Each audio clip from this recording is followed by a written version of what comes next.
कभी कभी दीपक लगाते हो? ठीक है।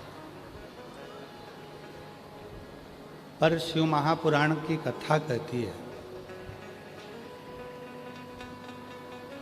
दीप दो तरह का होता है। एक मंदिर में लगाया जाता है, घर में लगाया जाता है, दरवाज़ों पर लगाया जाता है, और एक दीप वो होता है जो दिल में जगाया जाता है। दो दीप। मंदिर में जो दीपक लगाया है उसने मंदिर को रोशन किया। मंदिर में जो दीपक लगाया है उसने मंदिर को रोशन किया। घर में जो दीपक लगाया है उसने घर को रोशन किया। दरवाजे पर जो दीपक लगाया गया उसने द्वार को रोशन किया। पर एक दीप अपने भीतर होता है, और उस दीपक को जलाने के लिए ना आपको बाती की ज़रूरत पड़ती है, ना घी की ज़रूरत पड़ती है, ना माचिस की ज़रूरत पड़ती है। उस दीपक को जलाने के लिए अपने आत्मविश्वास की ज़रूरत पड़ती है।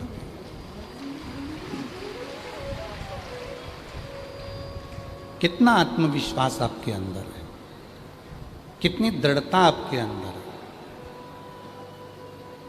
कितना भरोसा आपके अंदर है, यह आप पर निर्भर करता है।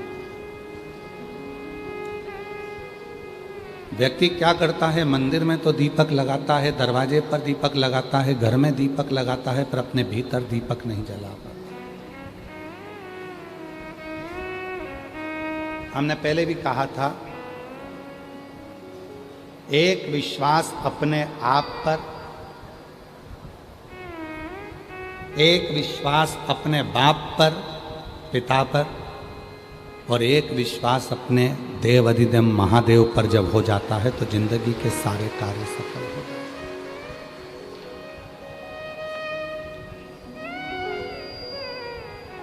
आप कितना विश्वास करते हो? और शिव महापुराण की कथा तो कहती है कि स्वयं रामचरितमानस में भगवान तुलसी बाबा भी कहते हैं कि शंकर विश्वास रूपिणो, शिव विश्वास।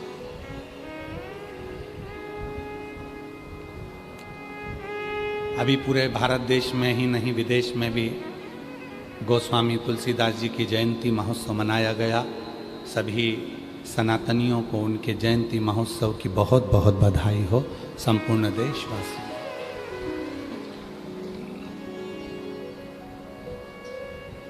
परम पूज्य गोस्वामी तुलसीदास जी ने अपनी भाषा में कहा, अपनी वाणी में कहा कि शिव विश्वास है। आपके अंदर कितना भरोसा है वो हमको नहीं मालूम है, आपके भीतर कितना विश्वास है वो हमको नहीं मालूम है, पर आपका विश्वास कहाँ नजर आता है? आपका विश्वास किधर नजर आता है? कितना सुंदर कहा है, जिस दिन आपको आपके मम्मा पापा की बात अच्छी ना लगे, पड़ोसी की बात अच्छी लगे, जिस दिन आपको आपके घर के लोगों के शब्द अच्छे ना लगें, बाहर के लोगों के शब्द अच्छे लगें, जिस दिन भाई बहन से ज़्यादा दूसरों की बात अच्छी लगने लगे, तो समझ लेना कि तुम्हारी उस जिंदगी का अब कोई सार्थत्व नहीं रहा। अब तुम शून्य पर आकर खड़े होने वाले हो, जीरो। जगत में केवल एक माँ और बाप ऐसे होते हैं जो तुमसे कोई चाह नहीं रखते। तुम्हारा बुढ़ापा भी आएगा ना, तुमसे चाह नहीं होगी। आप जितने बैठे हो,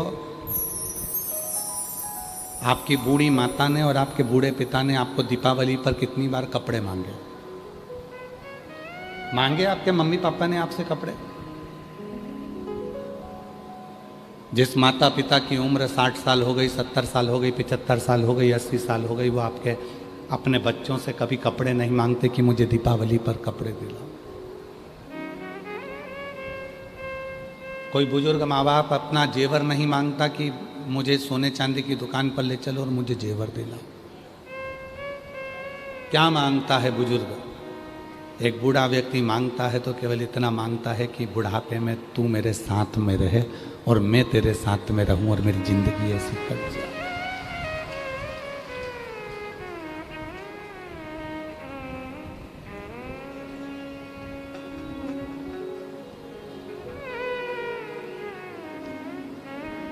वो कहते हैं, किसी ने खूब कहा है कि तमन्ना तो जीने की बहुत है, तमन्ना तो जीने की बहुत है, पर उदास रहता हूं। क्यों? मैंने दूसरे पर भरोसा किया और अपने पर कर नहीं पाया। जिस दिन शिव महापुराण की कथा आपके अंदर उतरेगी, उस दिन आपको सबसे बड़ी चीज प्राप्त होगी भगवान शिव की कृपा से, वो है आपके अंदर का विश्वास। विश्वास है तो आप ये बरसते हुए पानी में, कीचड़ में, धूप में, पानी में, कीचड़ के अंदर छाता लगा लगा कर, आसन बिछा बिछा कर बैठे हो।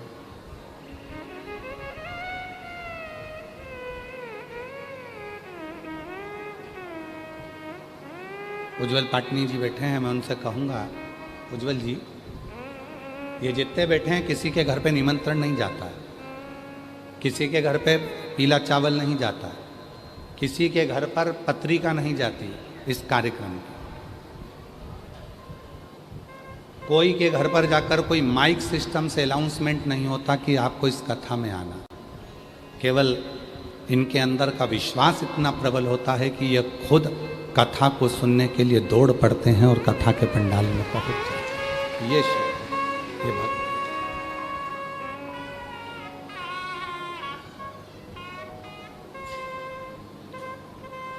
एक राजनेता को यदि कुछ चाहिए होता है तो वो सबको निमंत्रण देगा, सबको बुलाएगा, तो भी लोग इकट्ठे नहीं होते। 150, 500 देने का भी प्रयास करे तो लोग इकट्ठे नहीं होते, क्योंकि काम बहुत है। पर जिसके दिल में एक बार भरोसा दृढ़ हो जाता है, जिसके दिल में एक बार शिव रूपी विश्वास जागृत हो जाता है, फिर वो स्थान नहीं देखता, वो वहाँ जाता, पहुँचता, शिवालय तक, देवालय तक। और कोई सुख नहीं देख रहा है, कोई संपदा नहीं देखी उसने, कोई वैभव नहीं देखा उसने तो केवल इतना देखा कि मेरे बाबा आए हैं और मेरे बाबा के पास में जाऊंगी। जैसे बेटी बाप के पास जाती है, कुछ नहीं कहती, फिर भी बाप उसके दिल की बात समझ जाता है, उसी तरह मेरा महादेव आपके हृदय की बात को समझ, वो आपके मन के विचारों को जानता है।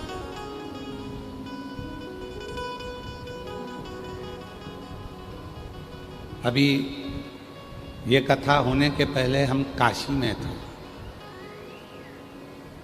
काशी के बाद हम मध्य प्रदेश गए पुष्पगिरी पर, फिर वहाँ से वापस हम रायपुर आए, फिर एयरपोर्ट से दया सिंह भैया हमको लेके आए। काशी में बाबा विश्वनाथ जी के दर्शन करने के लिए नाव से जा रहे थे, तो वहीं पर मणिकर्णिका घाट का दर्शन हुआ।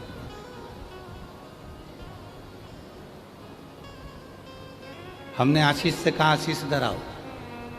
आशीष पीछे की ओर बैठे थे, बाजू आए। हमने कहा, आशीष, ये मणिकर्णिका घाट है, ये जितनी चिताएं जल रही हैं, जो राख के ढेर बन गए हैं,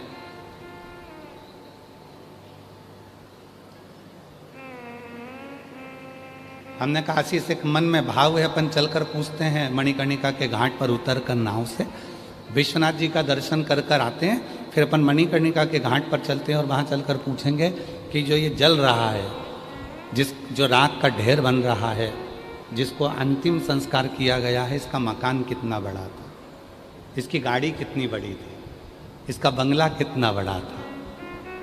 हम विश्वनाथ बाबा का दर्शन करें, सतुआ बाबा जी को साथ में लिया और मणिकर्णिका के घाट पर गए, बैठ गए। एक मुर्दा जल रहा था और मुर्दा जल रहा था तो उसके परिवार के लोग बैठे हुए थे। हमने आशीष से कहा इनको अपने पास बुला के लाओ। वो थोड़ा मुंह उतार कर आए, हमारे पास में बैठे, बोले आप तो सीहोर वाला महाराज हो। हमने कहा बताओ, आज हमारे भाई साहब का अंतिम संस्कार हो रहा है और आप यहाँ दर्शन हुए। हमने कहा ये सब बात दूसरी है, पहले ये बताओ कहाँ से आए। कहा हम लखनऊ के पास के। अच्छा, मकान कितना बड़ा है। कहा 8000 स्क्वायर फीट का मकान है। हमने कहा बहुत बड़ी। डबल मंजिल का बंगला है गुरुजी भाई साहब का। हमने बहुत बड़ी। क्या काम काज है। 3 पेट्रोल पंप हैं और बड़े बड़े डंपर चलते हैं और ट्रेवल्स का भी काम है और प्रॉपर्टी का भी काम है और सारा काम ठीक है। डनलप का गद्दा है, एसी का रूम है, ब्रांडेड कपड़े हैं, ब्रांडेड जूता है, ब्रांडेड घड़ी है, ब्रांडेड पलंग है, ब्रांडेड इत्र है, सब कुछ। 8000 स्क्वायर फीट के मकान में बंगला बना है, 2 करोड़ की गाड़ी में घूमता था और ब्रांडेड कपड़े पहनता था। और आज इतनी सी जगह में वहाँ भी मणिकर्णिका के घाट पर कहना पड़ रहा है भैया थोड़ा सा जगह और दे दो, यहाँ हमें मुर्दे को जलाना है। इतनी सी, केवल इतनी सी जगह है, इतनी सी जगह है, यहाँ मुर्दे को जलाना है। मुर्दे करोड़ों की गाड़ी में घूम लो, ब्रांड के कपड़े पहन लो, ब्रांडेड घड़ी पहन लो, ब्रांडेड परफ्यूम लगा लो, चाहे कितना भी धागे से 2 घंटे तक आईब्रो बनवा लो, चाहे 2 घंटे तक बैठकर डेंटिंग पेंटिंग करा लो, पर इतने बड़े मकान में रहने वाला भी एक दिन शमशान में जाकर आग लग जाती है और राख का ढेर बन जाता है। तब कौन आए। उस समय पर उस ईश्वर को याद करो। अंत समय प्रभु आना पड़ेगा, वचन दिया तो निभाना पड़ेगा।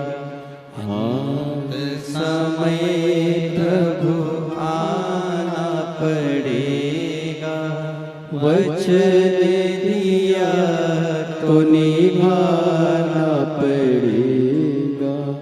आए ना आए प्रभु कुटुंब कबीला, अंत समय प्रभु आना पड़ेगा। वचन दिया तो निभाना पड़ेगा। अंत समय प्रभु आना पड़ेगा। बोलो जितने बैठे हो आप आना, वो अंतिम समय में आना जब कोई ना आए, तब तुम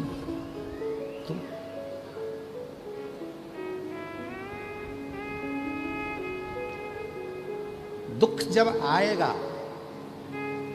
हमने कथा में पहले कहा था, आप लोगों को याद है कि नहीं, हॉस्पिटल के गेट पर, थाने के गेट पर, कोर्ट के गेट पर और तुम्हारे दुख की घड़ी में तुम्हारे गेट पर जो खड़ा मिल जाए समझ लेना सच्चा प्रेमी वही है। हॉस्पिटल के गेट पर तुम बीमार पड़े और तुम हॉस्पिटल में जाकर खड़े हुआ कोई व्यक्ति, पूरा परिवार नहीं आया पर वो खड़ा है रात दिन, समझ लेना वही तुम्हारा हितैषी है। थाने में कोई लफड़ा हो गया, कोतवाली में कोई बात आ गई, कोतवाली में जाकर खड़े हो गए, सब भग गए, पर तुम खड़े हो उस थाने के गेट पर, समझ लेना सच्चा व्यक्ति है। अदालत में केस चला, सब भाग गए, केवल एक कोई बेचारा रिश्तेदार खड़ा है, समझ लेना वही श्रेष्ठ। और दुख की घड़ी में, तकलीफ की घड़ी में जब कोई ना आए, जो तुम्हारे दरवाजे पर खड़ा है, समझना वही श्रेष्ठ है, वही श्रेष्ठ। ये बहुत कठिन है।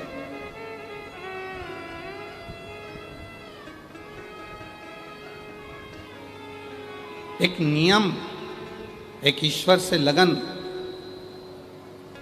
और जब हम नियम के साथ में ईश्वर से लगन लगा लेते हैं तो निश्चित है हमारे जीवन में खुशियां आना प्रारंभ हो जाती है, सुख आना प्रारंभ हो जाता है।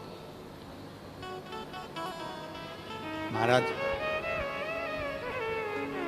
33 कोटि देवता में केवल एक देव अधिदेव महादेव ऐसे हैं, 33 कोटि देवता में केवल देव अधिदेव महादेव शिव ऐसे हैं जिनको तुम्हारी वस्तुओं की चाह नहीं। इसीलिए शिव महापुराण की कथा में वर्णन आता है, भगवान शंकर की कथा में वर्णन आता है, देव अधिदेव महादेव की कथा में वर्णन आता है कि 33 कोटि देवता में केवल एक देव अधिदेव महादेव ऐसे हैं जिनका शिवलिंग यदि आपके घर में है, आपने 1 महीने तक स्नान कराया तो ठीक, नी कराया तो ठीक, चावल चढ़ाया तो ठीक, बेलपत्री चढ़ाई तो ठीक, भोग लगाया तो ठीक, आपने दिया लगाया तो ठीक, भगवान का अर्चना करा, पूजन करा तो ठीक, नी करा तो भी ठीक। परंतु जिसके घर में शंकर का शिवलिंग विराजमान होता है, वो पूजन करे ना करे, पर वो शंकर का शिवलिंग उस घर का कल्याण जरूर करता है। वो शिवलिंग कल्याण करेगा।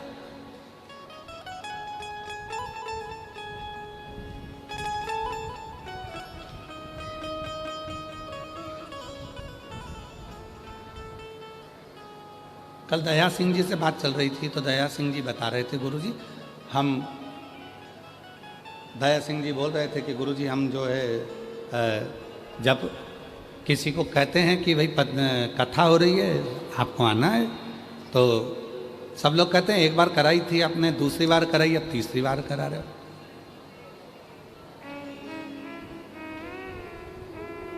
किसी ने पूछा कोई कारण है क्या कथा कराने का, तो दया सिंह जी बोलते हैं कारण नहीं, शिव से प्यार हो गया है और उनसे जब लगाव हो जाता है तो ये कथा होना ही चाहिए।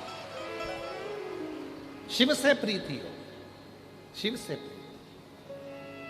और मैं दया सिंह जी आपको साधुता देता हूं, आपकी बोलबम समिति को साधुता देता हूं। इतनी बड़ी व्यवस्था, 1 2 3 4 5 पंडाल, बाहर व्यवस्था, एलईडी की व्यवस्था, भोजन व्यवस्था, इतनी सारी व्यवस्था, चिकित्सा की व्यवस्था, दवाइयों की व्यवस्था, विद्युत व्यवस्था, और साथ में मैं पूरी भिलाई के कलेक्टर महोदय, एसपी, एसएसपी, आईजी, डीआईजी, जितने भी यहाँ के प्रशासनिक अधिकारी हैं उनको भी धन्यवाद देता हूँ, यहाँ के टीआई आदि को, कि उनकी भी व्यवस्था इस कथा को आप सबकी लगन, मेहनत सफलता की ओर लेकर जाती है और कार्य को सफल करा देती है। और रही बात भक्तों की भीड़ की, तो इसका तो अंदाजा कोई नहीं लगा सकता, क्योंकि शिव जी के गण कहाँ कहाँ से निकल कर आते हैं किसी को नहीं मालूम पड़ पाता, हमको ही नहीं मालूम पड़ता। सीहोर के मैनेजमेंट गड़बड़ हो जाता है, कई बार लोग कहते हैं सीहोर में इतनी भीड़ आ गई, तो हमने थोड़ी ना किसी को निमंत्रण दिया, किसी के यहाँ चावल देने गए या किसी को हाथ जोड़ने गए, वो तो बाबा की कथा है, कथा में सुन लेते हैं और भाव से आते हैं। यहाँ से भी ना दया सिंह जी ने कोई को निमंत्रण दिया, ना किसी के यहाँ पत्रिका दी, ना चावल देने गए, ना किसी के यहाँ निमंत्रण देने गए, ये तो बाबा के भक्त हैं। और जिसको ध्यान देना, जिसको निमंत्रण दिया जाता है वो कथा में बड़ी मुश्किल से आता है, और जिसको निमंत्रण नहीं दिया जाता वो बाबा दौड़ कर बुला लेता।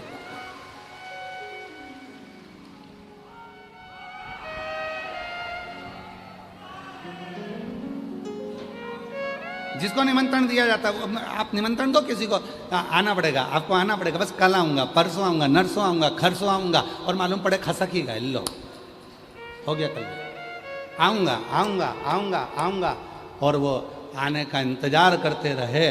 पर जिसको निमंत्रण नहीं मिला, क्योंकि जिनको निमंत्रण दिया जाता है उनको निमंत्रण इंसान देता है, और जिनको निमंत्रण नहीं दिया जाता उसको निमंत्रण मेरा काल अधिपति महाकाल देता है, स्वयं शिव देते हैं। आपके घर पर आकर आपके अंदर उत्सुकता उत्पन्न करेंगे। अपने भिलाई में मारा जा रहा है, अपने भिलाई में बाबा की कथा हो रही, सावन के महीने में कथा हो रही, दया सिंह जी करा रहे हैं, कथा हो रही, अंदर से उमंग उत्पन्न होती है, पर पानी बहुत गिर रहा है, रोज पानी आ रहा है, कैसे जाऊं? तो फिर मन में आया, टीवी पे देखा, इतने सारे लोग जब जा रहे हैं तो मैं क्यों ना जाऊं, और मैं कैसे रह जाऊंगी पिया, रह जाऊंगी पिया, मेरी कथा सुनने जाऊंगी।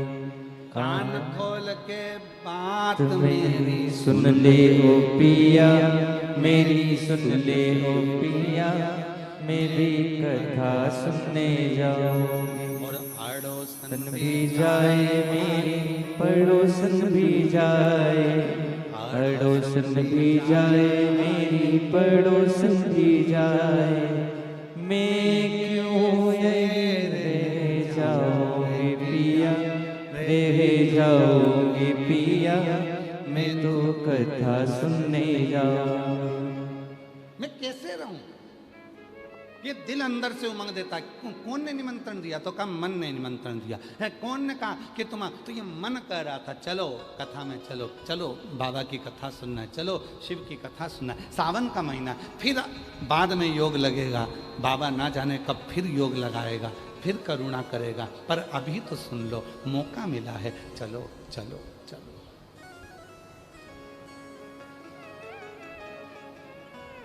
कितनी हो गई है? ये कौन से वर्ष की चल रही है? तीसरा।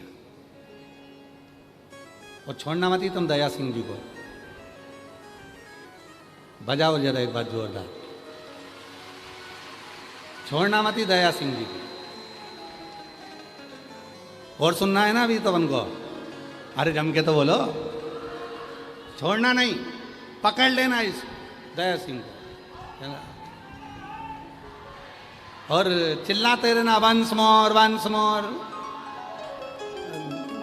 और भक्ति इसी को कहते हैं। पेट ना भरे महाराज, हृदय ना भरे, भर गया दिल ना भरा, हृदय खाली की खाली, अभी और चाहिए, और चाहिए, और चाहिए। वो मिलन की आस और बढ़े। फिर वही बात है, तुझसे मिलने के लिए तेरी कसम, तुझसे मिलने के लिए तेरी कसम, एक मुलाकात जरूरी है सनम, एक मुलाकात जरूरी है सनम। मेरे भोले तेरा सहारा है, मेरे भोले तेरा सहारा है, मेरी नैया का तू किनारा है, मेरी नैया का तू किनारा है।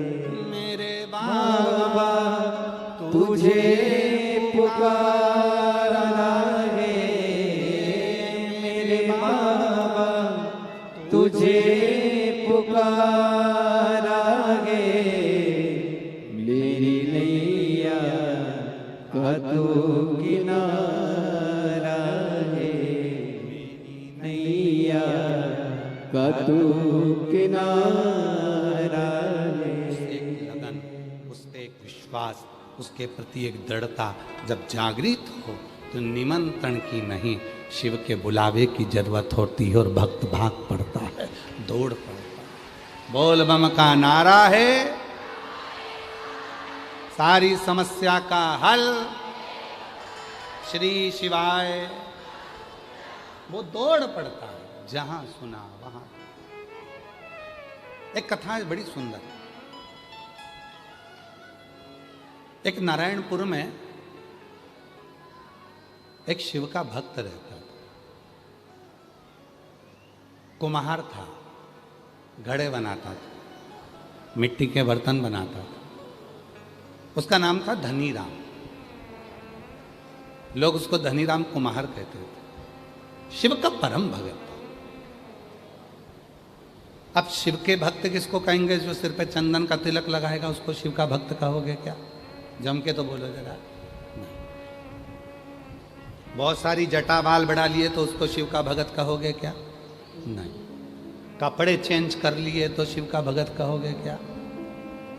शिव महापुराण की कथा क्या कहती है? कपड़ा बदलने से शिव कभी नहीं मिला, शिव मिला है कलेजा बदलने से। कपड़ा बदलने से शंकर नहीं मिलता। शंकर को प्राप्त करने के लिए अपने भीतर को बदलना पड़ेगा, कलेजे को। जटा बढ़ाने वाले को देखकर ये मत सोचना कि ये शिव का भक्त है। चंदन पोत लिया तो ये मत सोचना कि शिव का भक्त है। तन पर राख लगा ली तो ये मत सोचना कि शिव का भक्त है। शिव का भक्त किसको कहते हैं? ये शिव महापुराण की कथा में नारायणपुर गांव में एक धनी राम कुम्हार रहता था। वो धनी राम कुम्हार क्या करता था? शिव के मंदिर में बस एक काम करता था, क्योंकि उसको टाइम नहीं मिलता था। मट्टी के बर्तन बनाता था, घर घर देने जाता था, घर घर। पहले के समय में ऐसा नियम था, मट्टी के बर्तन बनाने वाले मट्टी के बर्तन को बना के घर पर दे के जाते थे, अपने से धान लेकर जाते थे, चावल ले जाते थे, गेहूँ ले जाते थे, सामान ले जाते थे और मट्टी का बर्तन दे जाते थे। आजकल तो दुकानों पर गणेश जी की मूर्ति बिकने लगी। पहले माताएं जानती हैं, जितनी जितनी बुजुर्ग माताएं बैठी हैं, पहले गणेश जी की मूर्ति कुम्हार के यहाँ से आती थी। बोलो बोलो, सही है कि गलत है? पहले गणेश जी की मूर्ति कुम्हार के यहाँ से आती थी। कुम्हार डले में मूर्ति लेकर जाता था, दरवाजे पर जाकर घर पर आवाज़ लगाता था, गणेश जी की मूर्ति देता था और अपने डले में वो अनाज ले लेता था।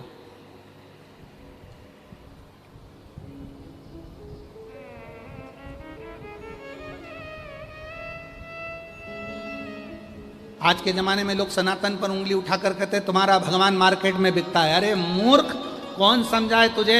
भगवान मार्केट में नहीं बिकता, गरीबों का पेट भरने के लिए भगवान मार्केट में आ जाता है। एक गरीब का पेट भरना है, ठेले वाले का पेट भरना है, सब्जी वाले का पेट भरना है, एक दुनिया के लोगों का पेट भरना है, तो वो मार्केट में बिक रहा है, खुद बिक रहा है कि तेरा पेट भरा जाए, तेरे घर में 2 रोटी आ जाती, लड़की की शादी हो जाए, तेरा मकान बन जाए, तो वो मूर्ति के रूप में दरवाजे पर आकर बिक रहा। और लोग कहते हैं सनातन ऐसा कि जहां भगवान बिकता है। भगवान नहीं, यहाँ दिल बिकता है, यहाँ दिल बिकता है। और यहाँ बेचने का काम नहीं, यहाँ तो आदान प्रदान किया जाता है। पहले के समय में कुम्हार डलिया में गणेश जी लेकर निकलते थे और दरवाजे पर जा कर देते थे, अनाज लेते थे, चले जाते थे।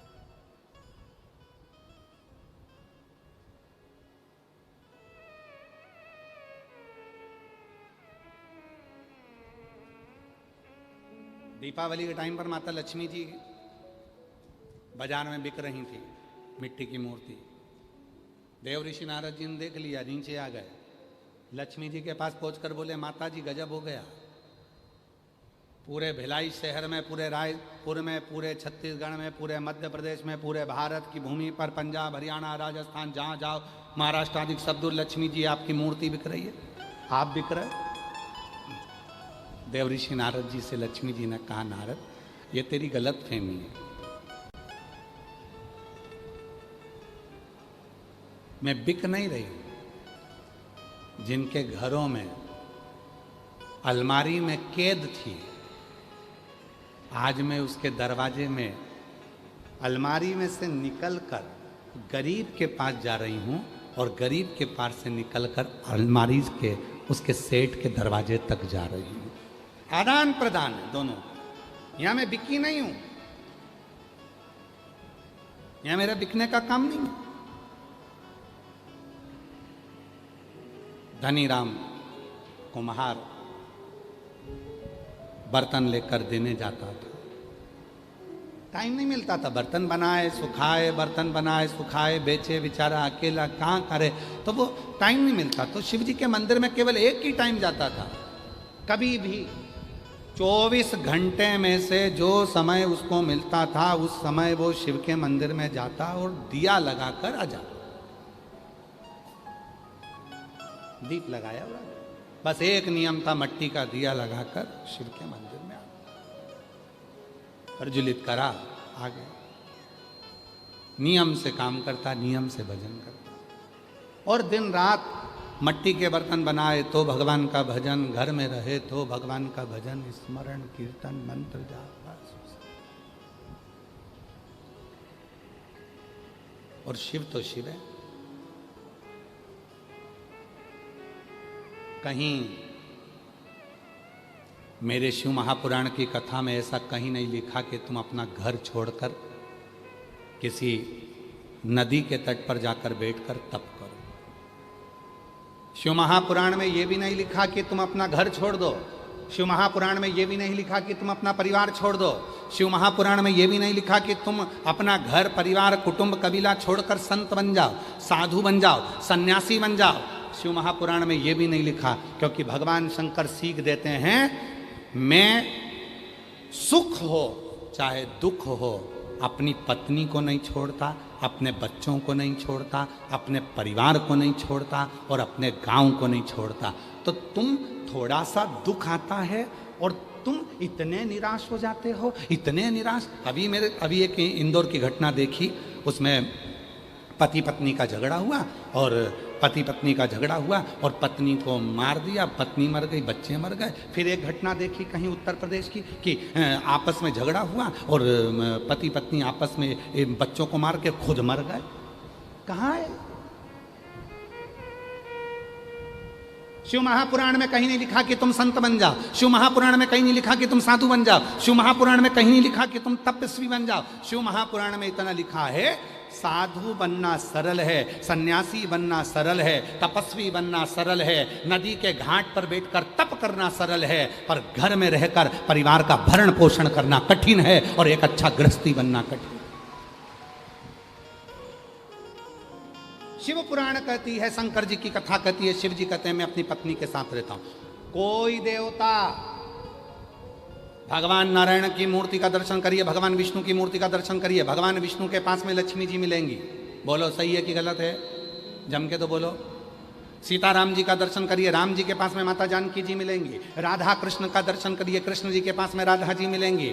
ब्रह्मा जी के पास ब्रह्माणी मिलेंगी। केवल 33 कोटि देवता में केवल एक देव अधिदेव महादेव से हैं जिनका शिवलिंग पृथ्वी पर होता है, जमीन पर होता है, और पार्वती जी का स्थान शिव जी के स्थान से ऊंचा होता है। उज्जैन महाकाल में जाकर दर्शन करो, शंकर जी नीचे, पार्वती जी ऊंची। सोमनाथ में दर्शन करो, सोमनाथ नीचे, पार्वती जी ऊंची। ओमकारेश्वर दर्शन करो, शंकर जी नीचे, पार्वती जी ऊंची। भीमा शंकर जाकर दर्शन करो, शिव जी नीचे, पार्वती जी ऊंची। केदारनाथ जाकर दर्शन करो, शिवलिंग नीचे, पार्वती जी ऊंची। 12 ज्योतिर्लिंग और जितने उपलिंग हैं उनका भी दर्शन करिए, शिव के मंदिर का दर्शन करिए। शंकर जी नीचे होंगे, पार्वती जी थोड़े से ऊंचे स्थान पर होंगी। क्यों? क्योंकि 33 कोटि देवता में केवल एक देव अधिदेव ऐसे हैं जो अपनी धर्म पत्नी को सम्मान देते हैं और कहते हैं कि इसको ऊंचा रखा जाए, इसको मान दिया जाए, सम्मान दिया जाए, इसको ऊंचा स्थान दिया जाए। केवल शिव समझाते हैं कि अपनी धर्म पत्नी को आप जितना मान दोगे, सम्मान दोगे, आदर दोगे, दुनिया उतना आपका आदर करेगी, उतना सम्मान करेगी। नहीं तो लोग कह देंगे ये अपनी लुगाई का सम्मान नहीं करे, पत्नी का सम्मान नहीं करे, भाई का सम्मान नहीं करे, बहन का सम्मान नहीं करे, कुटुंब का सम्मान नहीं करे, रिश्तों का सम्मान नहीं करे, तो कौन करे? तुम्हारा आदर दो, सम्मान करो। भाई है तुम्हारा, भले द्रोही हो गया, भले दुश्मन हो गया, भले लड़ाई हो गई। बहन है तुम्हारी, भले लड़ाई हो गई, भले दुश्मन हो गया, कितना भी अंटी हो जाए, कितनी भी दुश्मनी हो जाए तो भी। और जितनी मेरी जीजियाँ बैठी हैं और जितने मेरे जीजा बैठे हैं, जितनी मेरी बेटियाँ बैठी हैं, जितने मेरे बुजुर्ग माँ बाप बैठे हैं, जितने बेटे बैठे हैं, सबसे करबद्ध निवेदन है, रक्षाबंधन का त्यौहार आ रहा है। तुम्हारे बहन भाई में कितना भी झगड़ा हो, तुम्हारी रिश्तेदारी में कितने भी झगड़ा हो, पर एक बार मेरा जितने जीजा बैठे हैं और जितने पुरुष कथा सुन रहे हैं और जितनी भाभियाँ कथा सुन रही हैं, सबसे निवेदन है, अपनी ननंद को भले कितना भी झगड़ा हो, एक बार फोन लगा कर बोलो, जीजी राखी पर आना है, राखी पर, जीजी राखी पर आना। अब कई लोग कहते हैं जी हमारी ननन तो आती है, हम तो उसको साड़ी दिलाते हैं, हम उसको कपड़ा दिलाते हैं, उसके बच्चों को 100 200 500 का लिफाफा देते हैं, वो तो कुछ नहीं दे के जाती। मत दे, मत दे।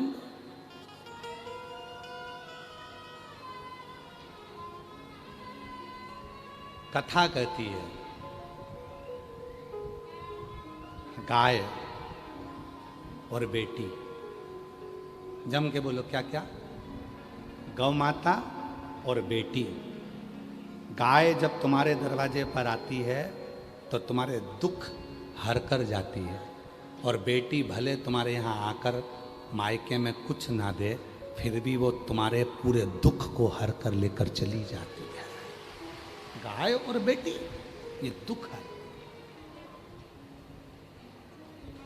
लगाना फोन। 28 तारीख की राखी है, अपनी अपनी ननन को, तुम कितनी भी लड़ लियो भले ननन से, कोई बात नहीं। झगड़ा हो गया ना, कोई बात नहीं। कितने दिन का झगड़ा रहेगा, कब तक रहेगा? जीवी तो तब तक। ऊपर जाके झगड़ोगे नहीं। ऊपर दिख जाए ये बिमला बोई है मेरी ननन, छोड़ूंगी नहीं इसको। एक तरफ नरक एक तरफ स्वर्ग, बीच में खिड़की रहेगी, तुम वहीं से लड़ती रहना। लड़, खूब लड़ना, और अच्छा जूड़ा बांध बांध के लड़ना। देख लूंगी, खूब देखो, लड़ो। कब तक लड़ोगे? जब तक हो पृथ्वी पर। कहा आग लगे बस्ती में अपन रहो मस्ती।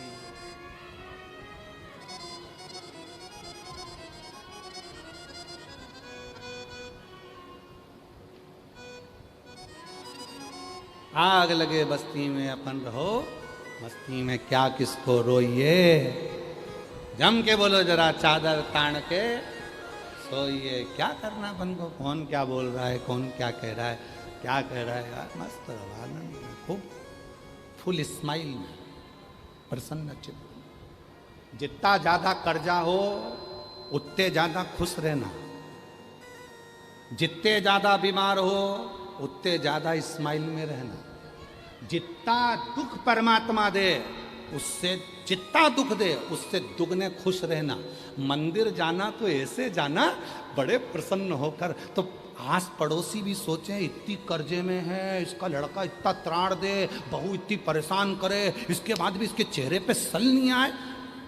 मंदिर जाना तब सार्थक है जब 25-50 का आग नहीं लगा के आप। केवल मंदिर में दिया जलाने से मतलब नहीं, अच्छी जोरदार तैयार मैयार होके बेहतरीन परफ्यूम मरफ्यूम लगा लोगों के डेंटिंग पेंटिंग करके तब महादेव के मंदिर में जाके एक लोटा जल, सारी समस्या का हल।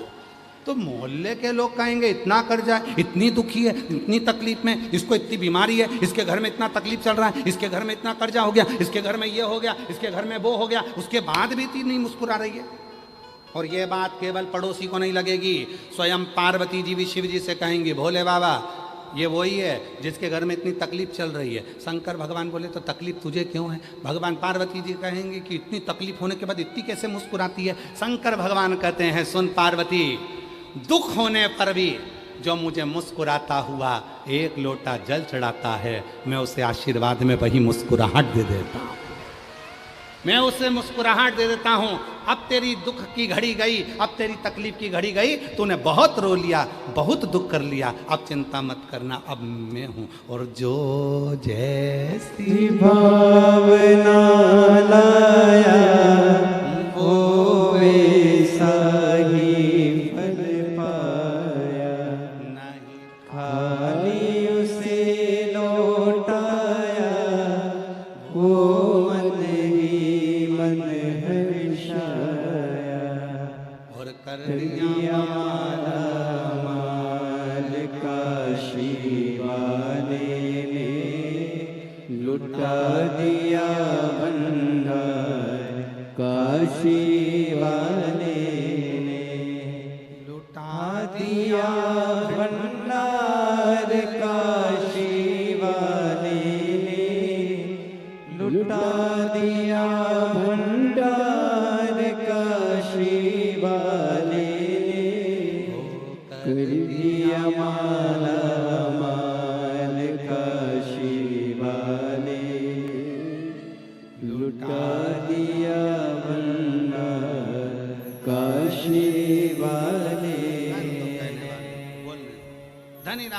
में जाते, दिया लगाते।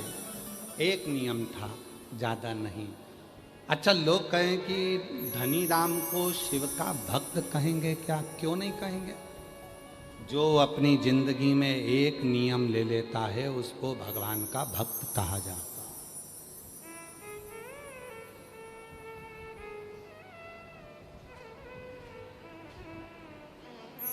उसको भगवान का भक्त कहा।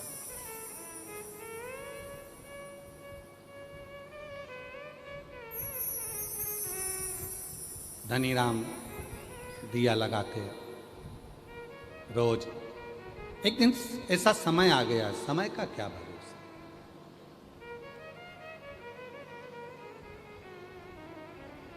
समय का कोई भरोसा नहीं।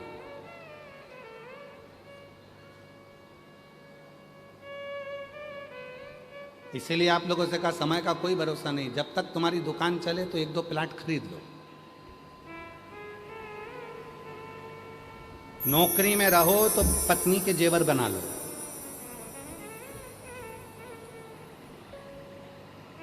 जब तक तुम्हारे घर में चले तब तक सारे तीर्थ करो, दान करो, पुण्य करो। जब तक शरीर चले तब तक कथा में चलो, और जब तक दुकान चले प्रॉपर्टी लो, रकम लो, गाड़ी लो, मना नहीं, घर बनाओ। नौकरी चले सब करो। चलते चलते में कर लोगे तो ज़्यादा अच्छा।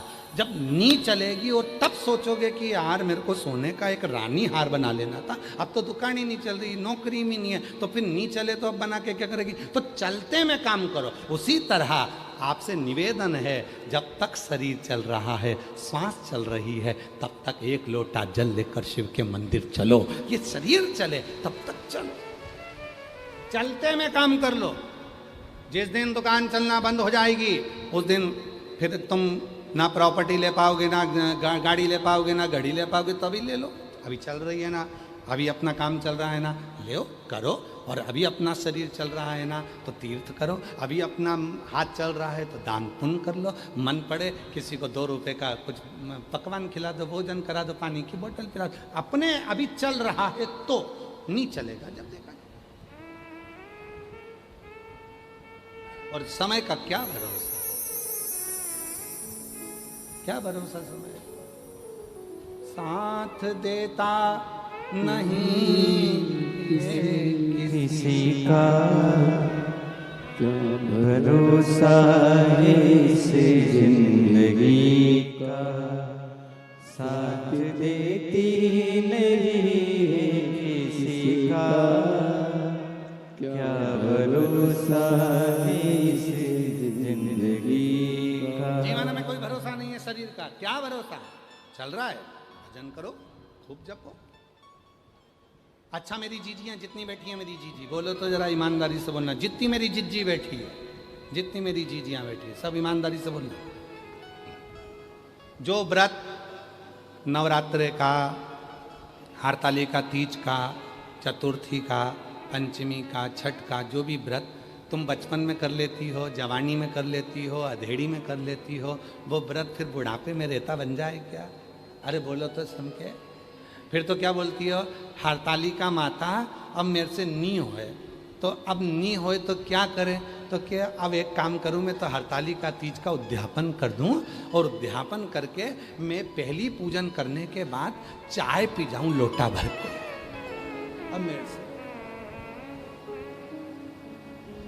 अब जो पहले बन जाता था, पहले तो कितना बन जाता था, व्रत करती थी तुरंत तैयार वैयार होकर हरतालिका तीज के दिन 7 हिंडोल 7 सुंदर फुलेरे का दर्शन करना है, जगह जगह जाना है, भजन करना है, आरती करना है, कीर्तन। अब बुढ़ापे में कहाँ जाना हो रहा है, कहाँ मौका मिल रहा है। अब तो तैयार होने पे, क्योंकि व्रत के दिन ऐसी हालत हो जाती है कि 2-4 लोग उठा लें। अब वो हरतालिका तीज का व्रत और 2-4 लोग उठाए, और बहुएं कह रही मम्मी तुम तैयार नहीं हो रही।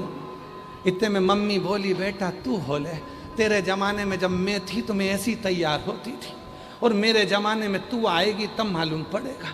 तो मम्मी तुम पूजन नहीं करूंगी तो तू तैयार हो जा। बहू में डेंटिंग पेंटिंग करके बढ़िया जोरदार खजूर वाली छोटी मोटी कर कुरा के तैयार होके सब आ गई। इतने मम्मी तुरंत उठी, लाल कलर की चुनरी की साड़ी वाड़ी निकाल के पटला पटली लगा के पहन के और बढ़िया ऊंचा ऊंचाया बाल पे कंगा मंगा कर कुरा के पिंडा पिंडी लगा के और मम्मी तैयार होके तुरंत आ गई। बहू देखते से ही बोली, बहू ने देखा और तुरंत बोली,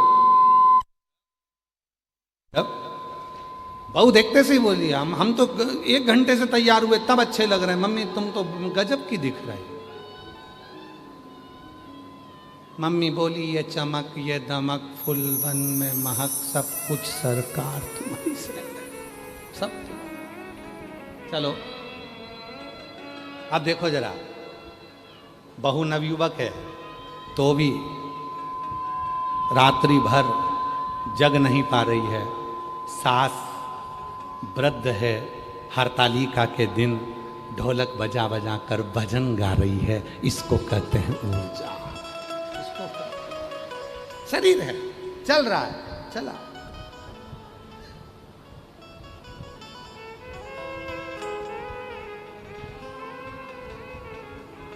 क्या भरोसा, इस शरीर का क्या भरोसा। साथ देती नहीं है किसी का, क्या भरोसा है इस जिंदगी का।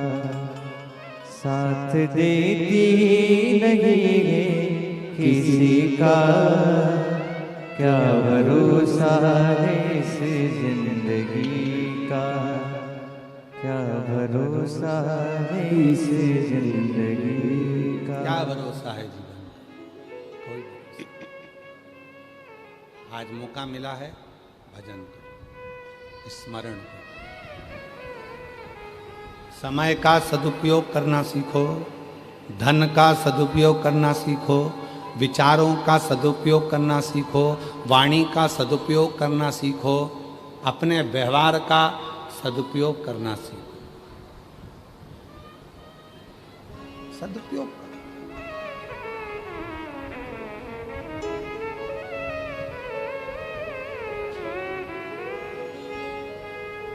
एक माता जी ने एक प्रश्न लिखा है एक पत्र में, देखिए।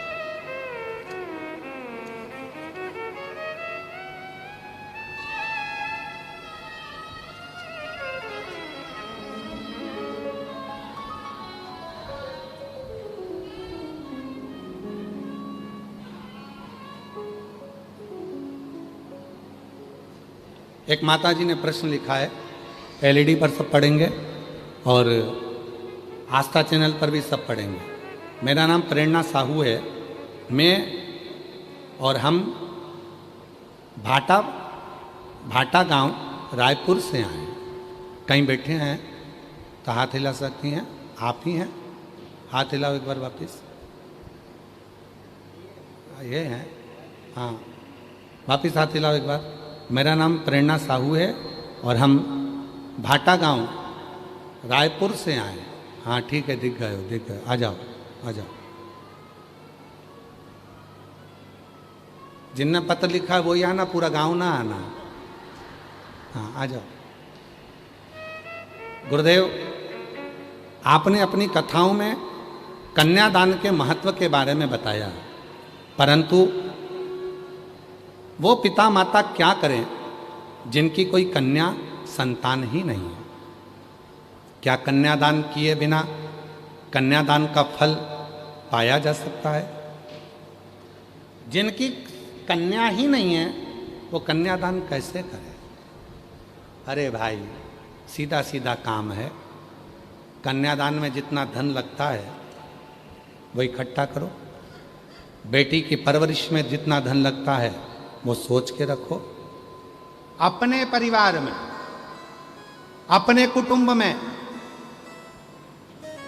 अपने मोहल्ले में, अपनी कॉलोनी में, अपनी सोसाइटी में और अपने जिले में अगर कोई कन्या पढ़ना चाहती है, उसके पास पढ़ने का धन नहीं है, वो पढ़ना चाहती है, वो बढ़ना चाहती है, और आपके घर में बेटी नहीं है तो उसको पढ़ाओ, उसको आगे बढ़ाओ, उसका कन्यादान करने के बराबर तुमको फल प्राप्त हो जाए।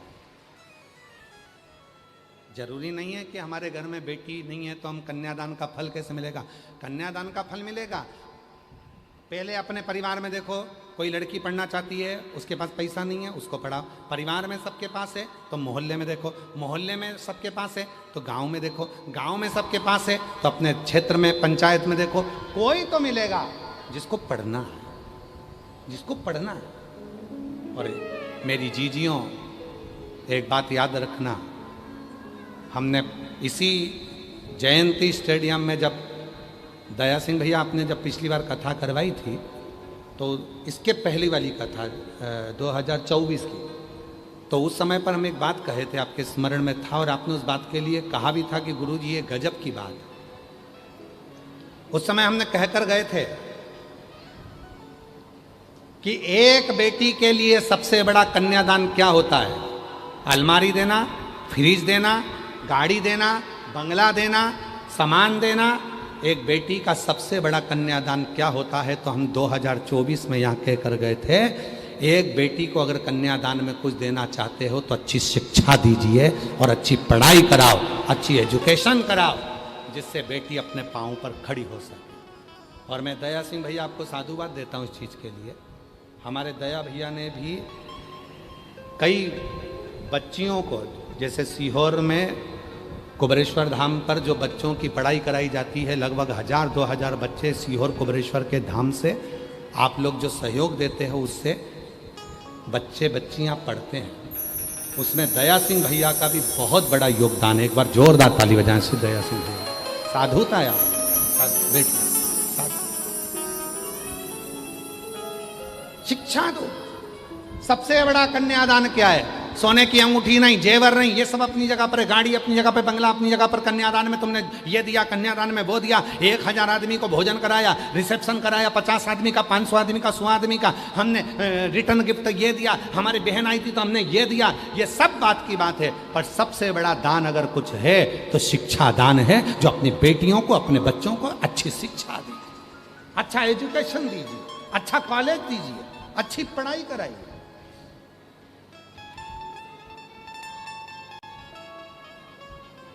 चलो आते हैं कथा में। माँ जानकी के विवाह के पहले सीता जी को किस किसने पढ़ाया था? शिव महापुराण की कथा में, श्री रामचरितमानस में लिखा, पूरे जनकपुरी की सौभाग्यवती नारियों को बुलाकर माँ जानकी को उपदेश, ज्ञान, शिक्षा दी गई। सारे संतों को बुलाकर माँ जानकी को उपदेश दिया गया, शिक्षा दी गई। शिक्षा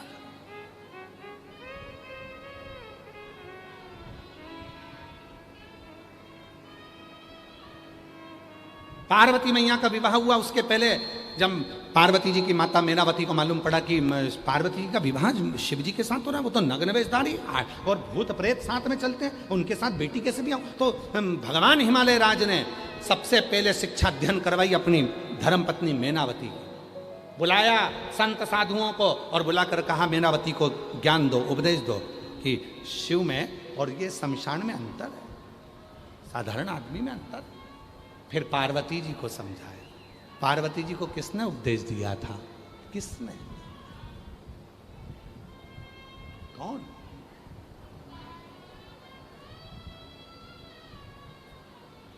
हमको नहीं मालूम। हमने एक बार कथा में कहा था कि जितने गांव हैं, जितने शहर हैं, हर गांव शहर में, अपने मोहल्ले में 4-5 माताओं को इकट्ठा होना चाहिए और एक जगह पर बैठकर शिव चर्चा करना चाहिए। यहाँ करते हैं कि नहीं करते? एक बार हमने कथा में कहा था, करते हो आप लोग? जम के तो बोलो, जरा हाथ तो उठाओ दमदारी से। कहाँ? हाँ ठीक है, दिख गए। शिव चर्चा करना चाहिए। थोड़ी देर 5-6 माताएं बैठ गई, श्री शिवाय नमस्तुभ्यम का जप करा। पड़ोसन की निंदा नहीं, अड़ोसन पड़ोसन पीछे वाली धड़ोसन क्या कर रही है अपने को मतलब नहीं, अपने को तो शिव चर्चा से मतलब। शिव चर्चा, शिव चर्चा करो, 4-5 भजन गा लो, बीच में बोल लो श्री शिवाय नमस्तुभ्यं, श्री शिवाय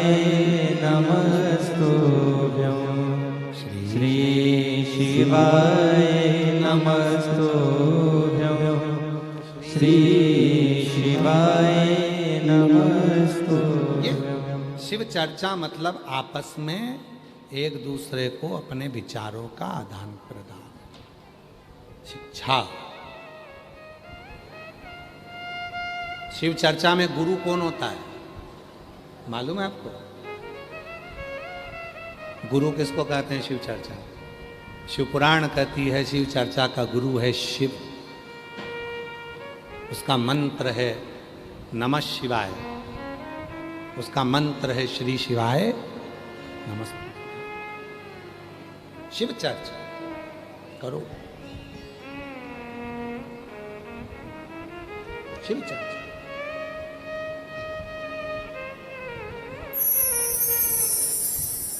वो गुरु है।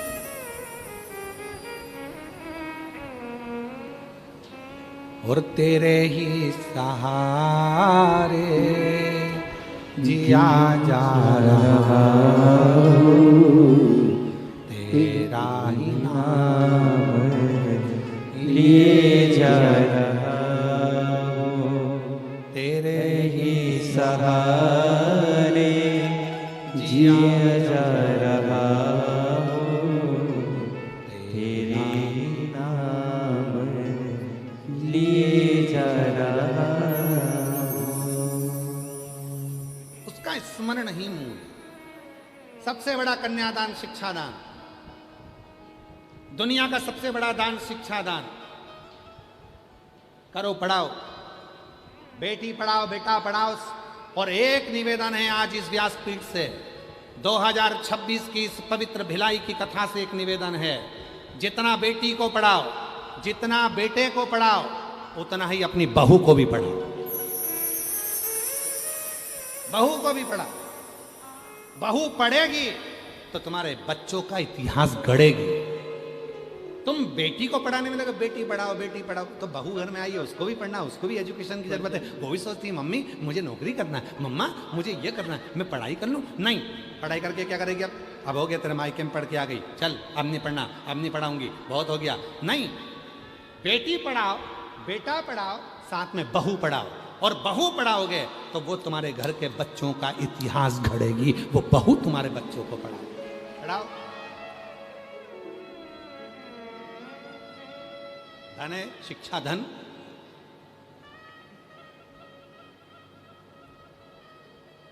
पढ़ो। और आज इस व्यासपीठ से फिर कहकर जा रहे हैं, पहले भी कहा था, आज फिर कहते हैं, जो बच्चे पढ़ना चाहते हैं, जो बच्चे पढ़ना चाहते हैं और तुम्हारे पास धन नहीं है, आप बिटले सेवा समिति सीहोर को संपर्क करो, हम पढ़वाएंगे, बाबा पढ़वाएगा और आप लोगों को अच्छा एजुकेशन। सोचना नहीं रत्ती भर भी, सोचना नहीं, पढ़ो। उससे बड़ा कोई धन नहीं है। पढ़ो, शिक्षा अध्ययन करो। बोल बम का नारा है, बाबा है, शिव कथा कर रही है। धनी राम के पास में कोई नियम, बस एक नियम था, मंदिर में जाकर दीपक लगा, मंदिर में दीपक, और कुछ नहीं, ना जल, ना बेलपत्र, ना फूल, ना पंखड़ी, कुछ नहीं, केवल दीपक, केवल। आ जाओ, जोरदार ताली बजाओ। इस बेटी के चक्कर में आज इतनी लंबी कथा खिंच गई।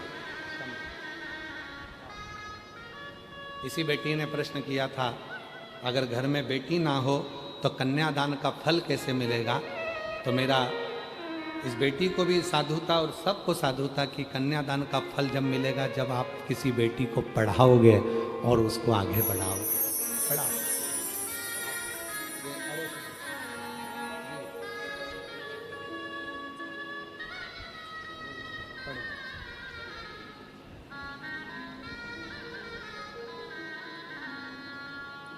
शिव तत्व है महाराज, भगवान शंकर की कथा कर, शिव पुराण कर, धनी राम का चरित्र कह रहा है, उसका पास कुछ भी नहीं है देने के लिए। जरूरी नहीं है कि शिव जी को तुम्हारे पास में दौलत होगी तब प्रसन्न हो। 33 कोटि देवता में केवल एक देव अधिदेव महादेव ऐसे हैं जिन्हें ना तुम्हारा अंबर चाहिए, ना तुम्हारा पीताम्बर चाहिए, ना तुम्हारा धन चाहिए, ना तुम्हारी दौलत चाहिए, ना तुम्हारा सत्ता चाहिए। फूल भी दे सको तो देना, ना दे सको जल भी दे सको तो देना, ना दे सको तो 3 बार ताली बजा देना, उतने में शिव प्रसन्न हो जाते हैं। और ये भी ना कर पाओ तो शिखर दर्शनम सर्व पाप नाश, वो भी ना बन सके तो शिखर का दर्शन।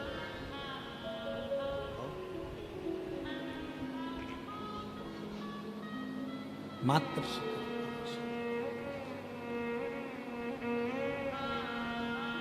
ज्यादा नहीं तो थोड़ा महाराज, थोड़ा। शिव तत्व कह रहा है,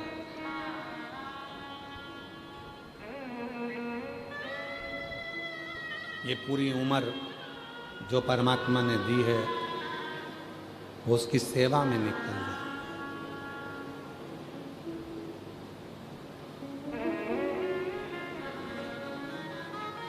पूरी उम्र,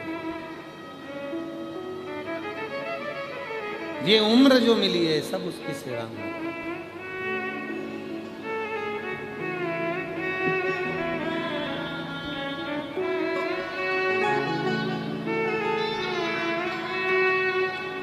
सारी उम्र करो तेरी सेवा, बाबा जी मेरी लाज रखना, बाबा जी मेरी लाज रखना, बाबा जी मेरी लाज रखना, बाबा जी मेरी लाज रखना। भजन के बाद बिगाड़ना देना। ओ देवा देवा, ओ देवा देवा, ओ देवा देवा, ओ देवा देवा, ओ सारी उम्र करो तेरी सेवा, बाबा जी मेरी लाज रखना, भोले जी मेरी लाज रखना, ओ बाबा जी मेरी लाज रखना, भोले जी मेरी लाज रखना।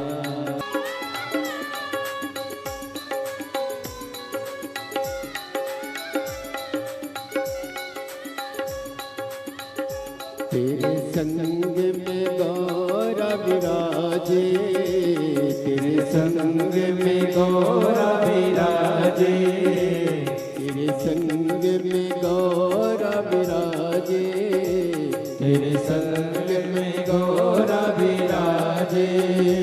अब आते दर्श दिखा जा, बाबा जी मेरी लाज रखना, बोले जी मेरी लाज रखना, बाबा जी मेरी लाज रखना,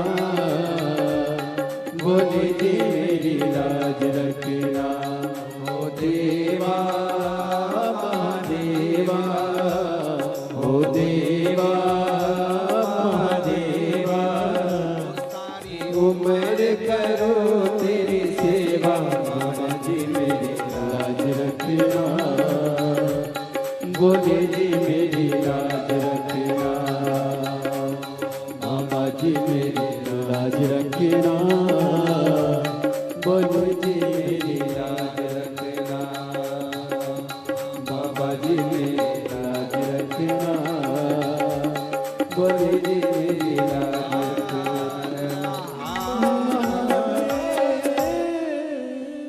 अपने स्थान पर बैठकर बाबा को अपने मन का भाव करेंगे, प्रार्थना करेंगे, निवेदन करेंगे, विनय करेंगे बाबा को हृदय से, भाव से।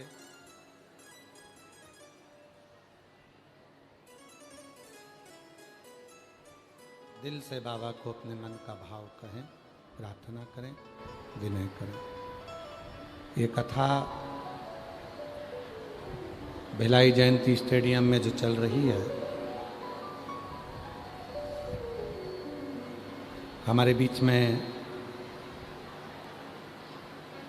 पूर्व गृह मंत्री छत्तीसगढ़ शासन से श्री ताम्रध्वज साहू जी हमारे बीच में विराजमान हैं। एक बार जोरदार ताली बजाकर साधुता। बड़े सरल सहज और शिव के परम उपासक हैं। पूर्व में भी पूर्व गृह मंत्री माननीय श्री ताम्रध्वज साहू जी सपत्नी भगवान देवादिदेव महादेव की साधना आराधना में लगे रहते और बड़े सरल स्वभाव के, बड़े सहज, भगवान की अविरल भक्ति के प्रति इनका बड़ा भाव और दोनों का धर्मपत्नी और आप बड़े सहजता। एक बार जोरदार ताली बजाएं माननीय श्री ताम्रध्वज साहू जी के लिए। कथा के मंडप में ही भिलाई क्षेत्र के कलेक्टर महोदय दुर्ग के माननीय अभिजीत सिंह जी विराजमान हैं। एक बार जोरदार ताली बजाकर उनको साधुता, जिन्होंने इतनी सुंदर दिव्यता के साथ में इस पवित्र कथा के पूर्ण व्यवस्थाओं को सुचारू रूप से चलाया। एक बार जोरदार ताली बजाएं माननीय कलेक्टर महोदय जी का। साथ में माननीय विजय अग्रवाल जी एसपी महोदय दुर्ग से हमारे बीच में विराजमान है। एक बार जोरदार ताली बजाकर साधुता। बड़ी दिव्यता और बड़ी आनंदता है और बड़े सरल आनंदमय स्वभाव के, जो इस पूर्ण व्यवस्थाओं में मैं कलेक्टर साहब, एसपी साहब, यहाँ के आईजी, डीआईजी, कमिश्नर सबको साधुता देता हूँ, जिन्होंने पूरी दिव्यता के साथ में इसको संभाल रखा है। जोरदार ताली बजाएं। हमारे बीच में केशकाल वार्ड से मोना सेन अध्यक्ष जी, कैबिनेट मंत्री का दर्जा है जिनको, वो पधारी हैं। एक बार जोरदार ताली बजाकर उनके लिए साधुता। बड़ी सरल हैं। पूर्व में भी शिव महापुराण की कथा में बहुत सेवा दी है और बहुत दिव्यता के साथ में आप इस पूरी पूर्व में भी कथा का रसपान करती रही हैं। एक बार जोरदार ताली बजाएं मोना सेन अध्यक्ष जी को साधुता। शिव कथा भगवान शंकर की उदारता, ये कथा जो चल रही है वो 17 अगस्त से 23 अगस्त तक रहेगी। 23 अगस्त को परसों के दिन कथा विराम हो जाएगी। कल कथा का समय यही 1 बजे से जम के बोलो 4 बजे तक, और परसों के दिन का जो कथा का समय रहेगा वो सुबह 8 बजे से 11 बजे तक है। कल कथा की क्या है? जम के तो बोलो शिवरात्रि। तो कल कथा की शिवरात्रि रहेगी। बड़े भाव से शिव भक्त इस पवित्र कथा के 6ठे दिवस की कथा को श्रवण करेंगे, अपने जीवन को सार्थक करेंगे। और 7वें दिन की जो कथा होगी 23 तारीख की, वो सुबह 8 बजे से 11 बजे तक होगी। पर टीवी पर आस्था चैनल पर 1 बजे से 4 बजे तक ही आएगी। 25 अगस्त को प्रदोष की कावड़ बाबा कुबरेश्वर के धाम की सुबह 9 बजे माँ सीवन के तट से भराएगी।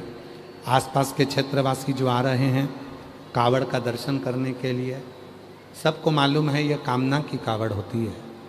जो आस लेकर आता है उसकी आस बाबा पूर्ण जरूर करता है। ऐसे भाव से जो आ रहे हैं अपनी सावधानी से आएँ, आनंद से आएँ। 28 अगस्त को रक्षाबंधन है। सभी मेरी बहनों को, जीजियों को बहुत बहुत बधाई देता हूँ। अपने भाई की तरफ से बधाई को स्वीकार करिएगा। 11 सितंबर से 17 सितंबर तक ऊंचाहार रायबरेली उत्तर प्रदेश में कथा रहेगी, जिसका लाभ अपन और हम 1 बजे से 4 बजे तक लेंगे। फिर कथाओं का क्रम ऐसे ही आगे चलता रहेगा। एक पंडित श्री राघव जी मिश्रा जी की चिरंजीवी जो पुत्र हैं, उनके मुखाग्रविंद से 5 दिवसीय शिव महापुराण की कथा 1 सितंबर से 5 सितंबर तक 1 बजे से 4 बजे तक अनाज मंडी सोनकच्छ मध्य प्रदेश में होगी। तो जितने सोनकच्छ वाले हैं, मध्य प्रदेश वाले हैं, पंडित श्री राघव जी मिश्रा जी के मुखाग्रविंद से 1 सितंबर से 5 सितंबर तक 5 दिन की कथा शिव पुराण 1 बजे से 4 बजे तक श्रवण करेंगे। अनाज मंडी सोनकच्छ मध्य प्रदेश। सभी साथ में बोलेंगे, निवेदन करेंगे, विनय करेंगे, प्रार्थना करेंगे। बाबा को अपने मन का भाव कहिए, निवेदन करिए।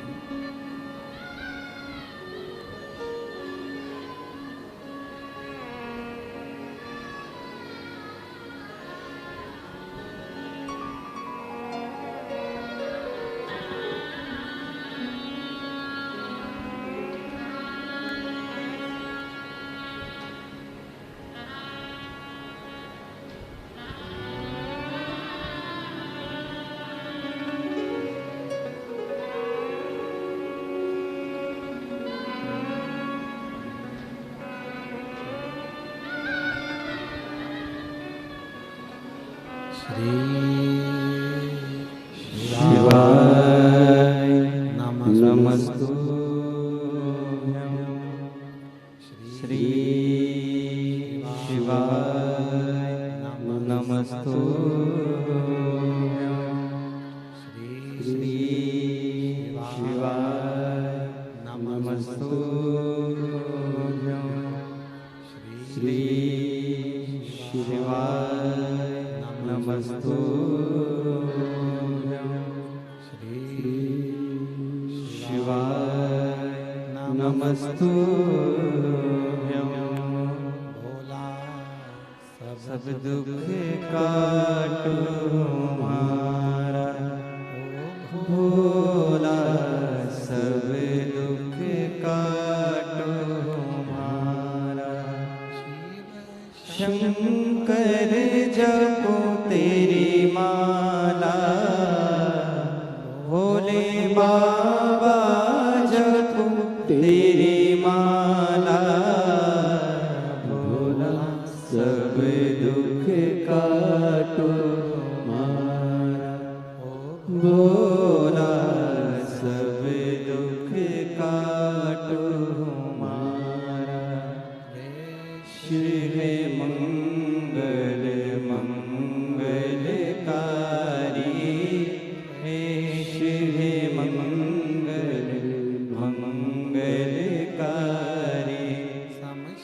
निवासी हमारा, निवासी हमारा। ओ भोला सब दुख काटो हमारा, भोला सब दुख काटो हमारा।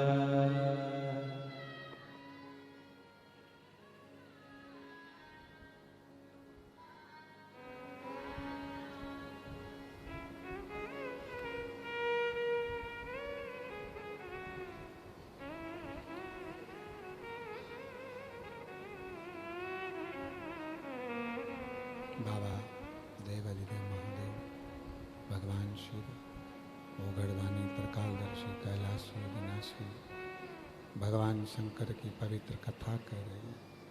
शिव महापुराण की कथा वर्णन कर रही है। शिव तत्व कह रहा है। भगवान शंकर की पवित्र कथा कर रही है। हमारे बीच में छत्तीसगढ़ शासन के माननीय यशस्वी मुख्यमंत्री जी श्री विष्णुदेव सहाय जी की धर्मपत्नी श्रीमती कौशल्या देवी जी सहाय पधारी हैं। एक बार जोरदार ताली बजाकर साधु का। प्रत्येक प्रयास करती हैं दीदी कि जहाँ भी धार्मिक कोई आयोजन होता है तो उस धार्मिक आयोजन में जरूर सम्मिलित होती हैं। ऐसी सहजता सरलता, एक बार जोरदार ताली बजाएं श्रीमती कौशल्या देवी जी साधु।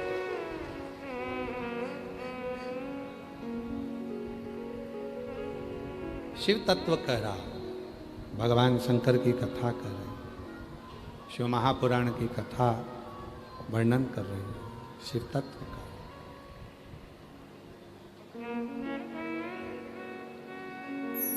शिव कथा कर रही है।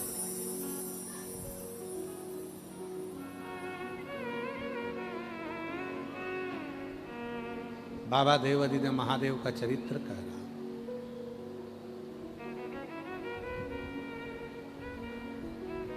भगवान शिव की कथा कर रहे हैं।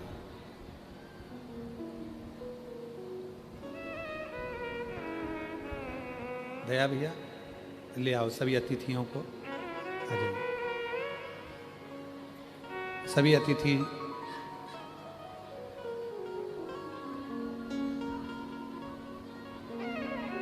जो भी अतिथिगण बैठे हैं आप लोग अवश्य आए व्यासपीठ पूजन के लिए पधारें। और तेरी कृपा बिना नहीं एक भी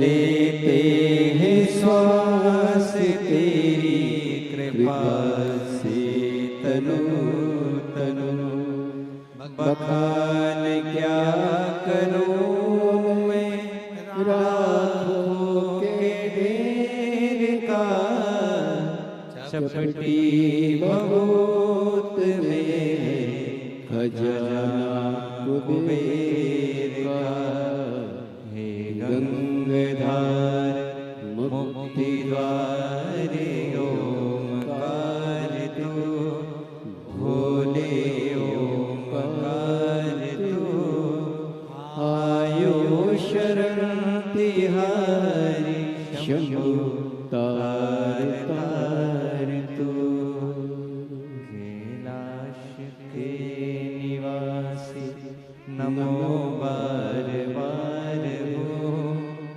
नमो बार बार हो आयो शरण तिहारी शंभु तार तार हो बखान क्या करूं मैं लाखों के ढेर का चपटी भभूत में खजाना कुबेर का बखान क्या करूं मैं लाखों के ढेर का चपटी भभूत में खजाना कुबेर का ये गंगाधार मुक्ति द्वार ओमकार तू भोले ओमकार तू आयो शरण तिहारी शंभु तार तार तू कैलाश के निवासी नमो बार बार हो नमो बार बार हो आयो शरण तिहारी शंभु तार तार तू बखान क्या करूं मैं लाखों के ढेर का बखान क्या करूं मैं लाखों के ढेर का चपटी भभूत में खजाना कुबेर का चपटी भभूत में खजाना कुबेर का हे गंगाधार मुक्ति द्वार ओमकार तू हे गंगाधार मुक्ति द्वार ओमकार तू आयो शरण तिहारी शंभु तार तार तू आयो शरण तिहारी शंभु तार तार तू कैलाश के निवासी नमो बार बार हो नमो बार बार हो आयो शरण तिहारी शंभु तार तार तू भगवान शंकर की पवित्र कथा कर रहे हैं, शिव महापुराण की कथा वर्णन कर रहे हैं। शिव महापुराण कथा कर रहे हैं। धनीराम कुम्हार एक नियम, केवल एक नियम, और वो नियम है शिव के मंदिर में दीप लगाना। कोई नियम, ए मेरी जीजियों, ए मेरे जीजाओं, मेरी बेटियों, मेरे बुजुर्ग माँ बाप जितने बैठे हैं, मेरे बेटा, ध्यान देना, अपनी जिंदगी में अगर एक नियम भी आपने धारण कर लिया तो वो नियम आपको आपकी मंजिल तक पहुंचा देगा। एक नियम, कोई सा, कोई। हर हर महादेव। एक नियम अपनी जिंदगी में आपने कोई सा भी धारण करा, वो आपको अपने लक्ष्य तक, मंजिल तक ले जाए, मंजिल तक पहुंचा। और वह नियम ही श्रेष्ठ है।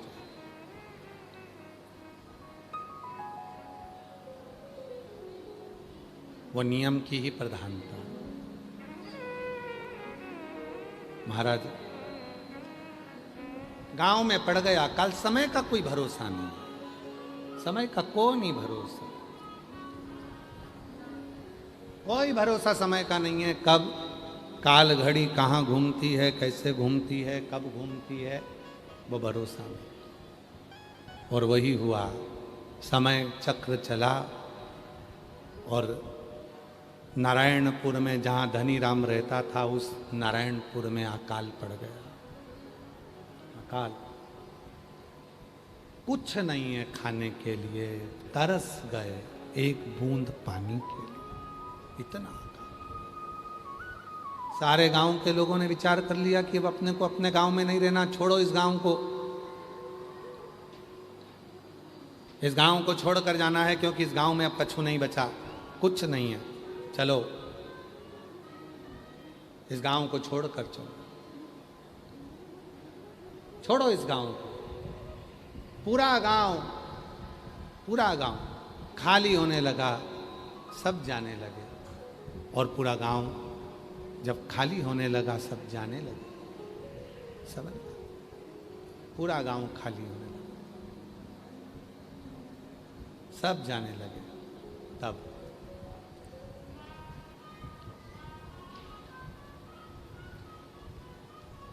पूरा गांव जब पूरा खाली होने लगा, सब जाने लगे, तब उसी समय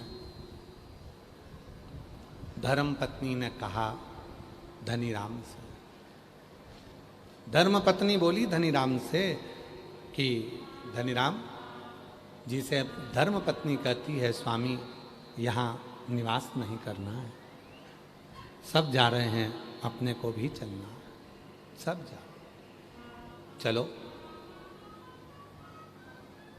पूरा गांव खाली हो रहा है, अपन भी चलो। नहीं, धनी राम ने मना कर दिया, मैं नहीं जा सकता। धनी राम कुमार बोला, मैं नहीं जाऊंगा। हमारा सनातन धर्म कितना विचित्र है, उसको देखिए जरा। लोग कहते हैं कि ये जाति में लोगों को बांट दिया, ये ब्राह्मण है, ये क्षत्रिय है, ये वैश्य है, ये शूद्र है। शिव महापुराण की कथा कहती है, ये चार ब्राह्मण, क्षत्रिय और वैश्य, शूद्र, जो ये चार स्तंभ हैं, यही हमारे जीवन के वो स्तंभ हैं जो परमात्मा से मिला सकते हैं, परमात्मा से मिला सकते हैं।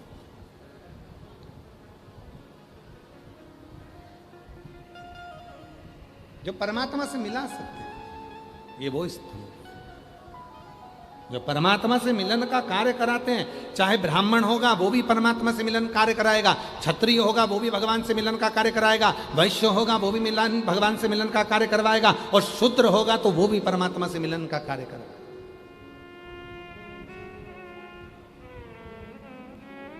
वो भी परमात्मा से मिलन का कार्य कराएगा।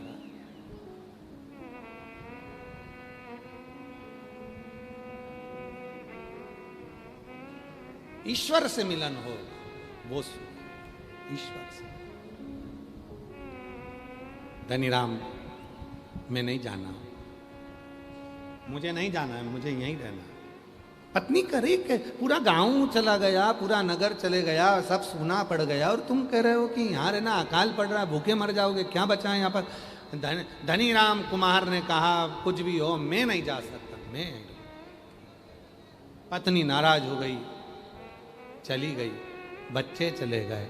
धनी राम कहता है, मैं कैसे चले जाऊं, भले भूखा मर जाऊंगा, कुछ ना मिलेगा, पर कम से कम यहाँ जो शिव का मंदिर है, जहाँ मैं एक दीपक रोज लगाता हूँ, वहाँ दिया तो लगाऊंगा। भगवान कहेंगे कि अकाल पड़ा और तू मुझे छोड़कर चले गया। मैं अपना नियम नहीं छोड़ सकता, मैं अपना नियम नहीं छोड़ूंगा।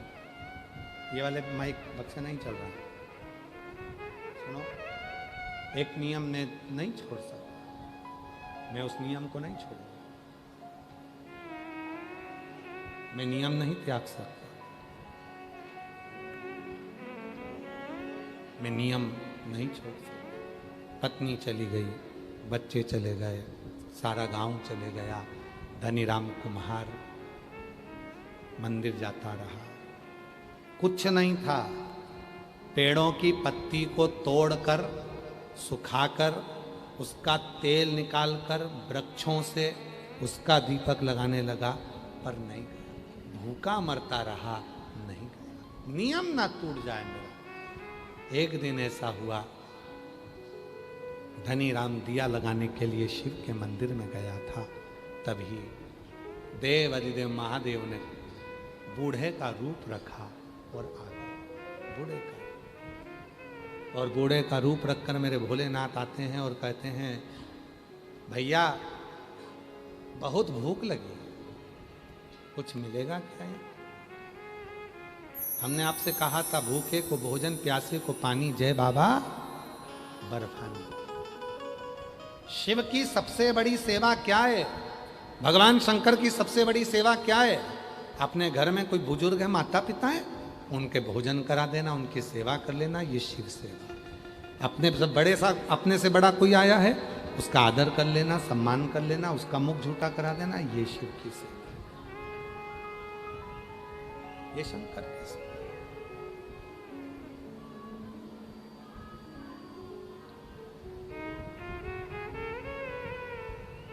वो एक लाइन हमारे शैलेंद्र जी गुनगुनाते ना, मैं मंदिर गया पूजा पूजा करते हुए ख्याल आ गया। मैं मंदिर गया पूजा की, पूजा करते हुए ख्याल आ गया। कभी माँ बाप की सेवा की नहीं, कोरस वालों का तेज करो थोड़ा। कभी माँ बाप की सेवा की नहीं, सिर्फ पूजा रचाने से क्या फायदा। कभी प्यासे को पानी पिलाया नहीं, बाद अमृत पिलाने से क्या फायदा। कभी प्यासे को पानी पिलाया नहीं, बाद अमृत पिलाने से क्या फायदा। हमने कितना आराधना करी, कितनी साधना। एक पत्र है, अच्छा है, देखिए पत्र अच्छा है।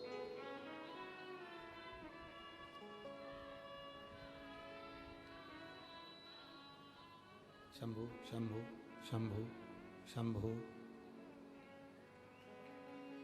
मैं डाली साहू, जो कि ग्राम टांडा, घरी सीमा, जिला रायपुर की रहने वाली हूं।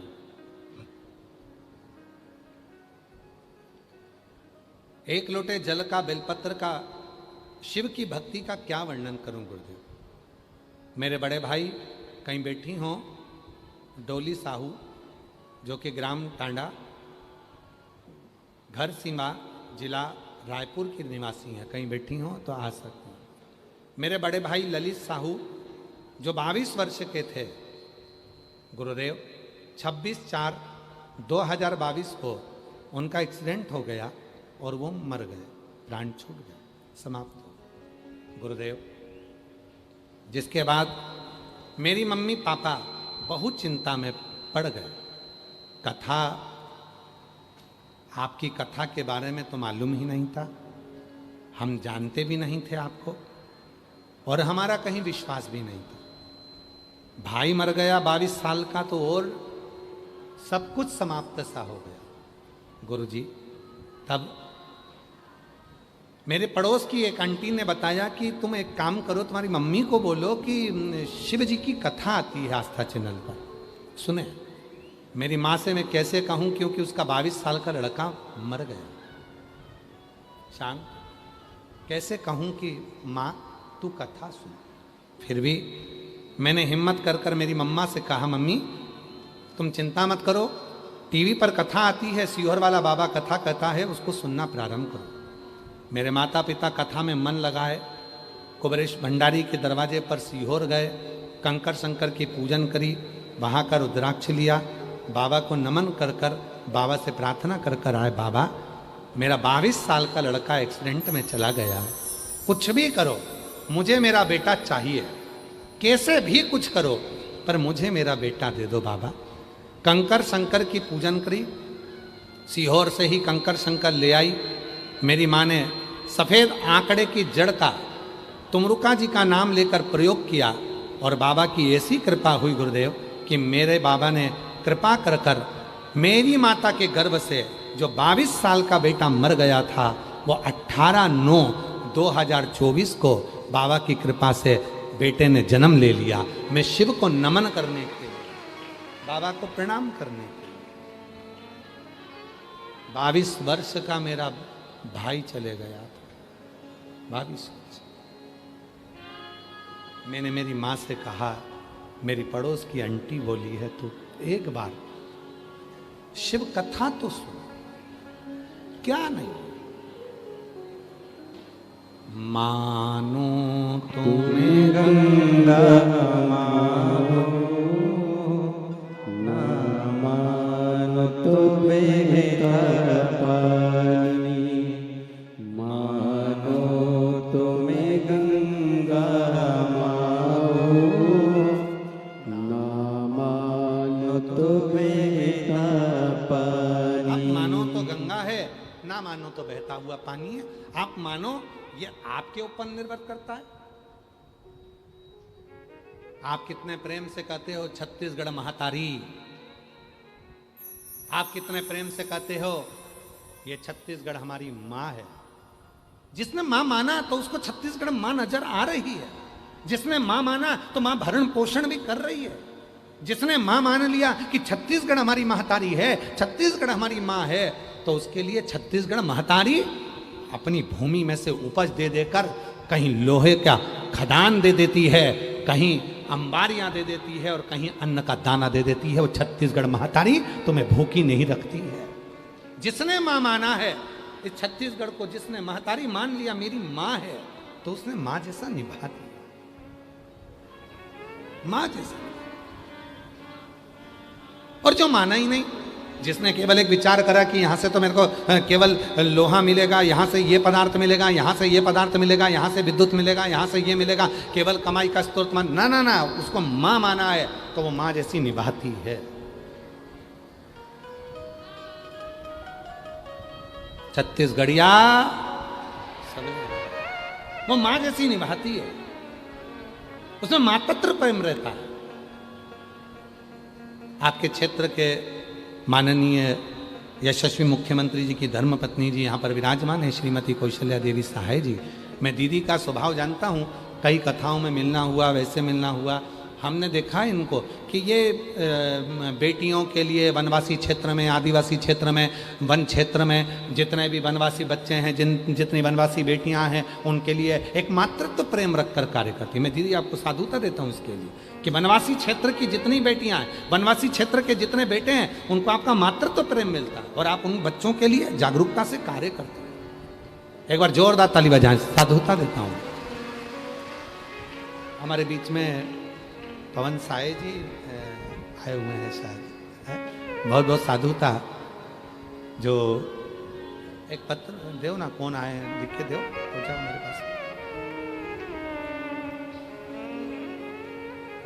शिव तत्व किसको कहते हैं महाराज? शिव तत्व किसको? भगवान शिव की अविरल भक्ति किसको कहते हैं? साधु। तुम मानो तो वो मां है, तुम्हारे मानने पर, तुम्हारे मानने पर। तुम मानो तो छत्तीसगढ़ में रहने वाला एक एक बच्चा जब छत्तीसगढ़ को अपनी माँ मान लेगा, छत्तीसगढ़ को अपनी महतारी मान लेगा, तो निश्चित है वो छत्तीसगढ़ महतारी तुम्हें भूखी नहीं रहने देगी, तुम्हें भूखी ना रखे।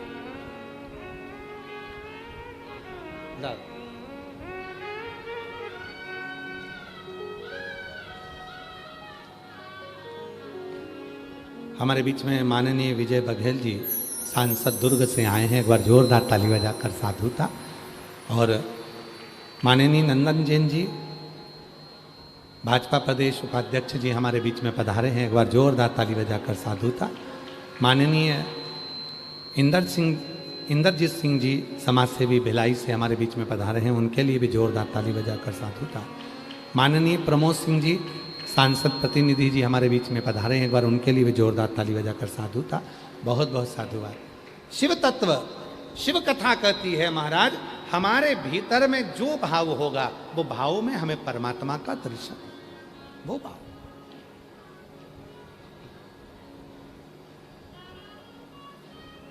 मानो तुम्हें गंगा सब बोलिए सब।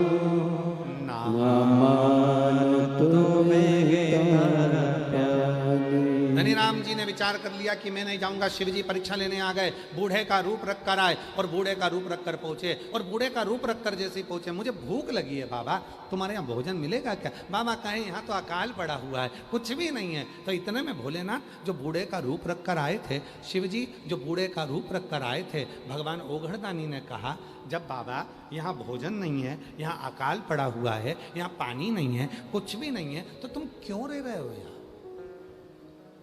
क्यों, किस लिए, काय के लिए? बाबा कहने लगे बस मेरा एक नियम है, एक नियम, मैं शिव जी के मंदिर में रोज आता हूं, दीपक लगाता हूं, कहीं मेरा नियम ना टूट जाए इसलिए मैं यहां से जाना नहीं चाहता। बाबा अकाल पड़ा हुआ है और तुम ना जाने की बात करते हो तो तुम्हारे तो प्राण छूट जाएंगे। धनी राम कुम्हार ने कहा यदि मेरा विश्वास पक्का है तो मुझे जाने की जरूरत नहीं पड़ेगी। और यही बात हमने पहले भी कहा, केदारनाथ बाद में जाना, अमरनाथ बाद में जाना, कैलाश मानसरोवर बाद में जाना, सबसे पहले अपने घर के पास में जो शिव जी का मंदिर है वहां जाकर एक लोटा जल चढ़ाना प्रारंभ करना, तब वो खुद बुलाएगा।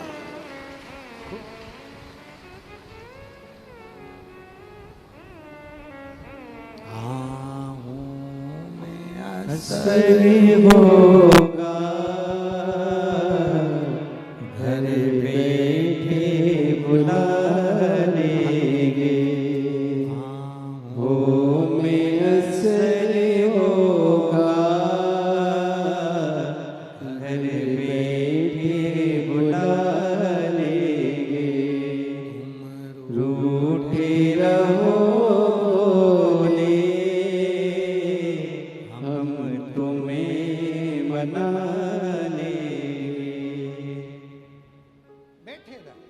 धनी राम गया, मैं नहीं जाता, मैं शिव का उपासना यहीं बैठकर करूंगा, मैं शंकर की साधना यहीं बैठकर करूंगा। गला पकड़ रहा है रे बाबा, मैं शिव की साधना यहीं बैठकर करूंगा, मैं शंकर की उपासना यहीं बैठकर करूंगा, मैं नहीं जाता।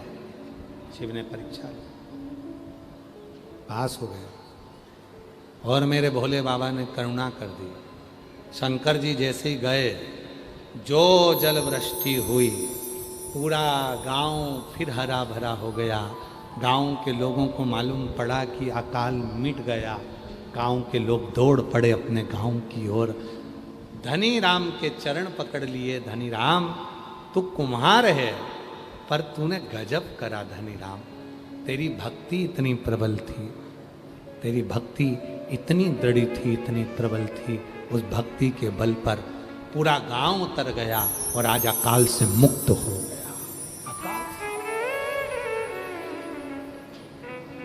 घर में, परिवार में, कुटुंब में, रिश्तों में, नातों में अगर एक भी भगवान का कोई भक्त तुम्हारे साथ में है तो समझ लेना कि पूरे घर को तार रहा है, पूरे घर को।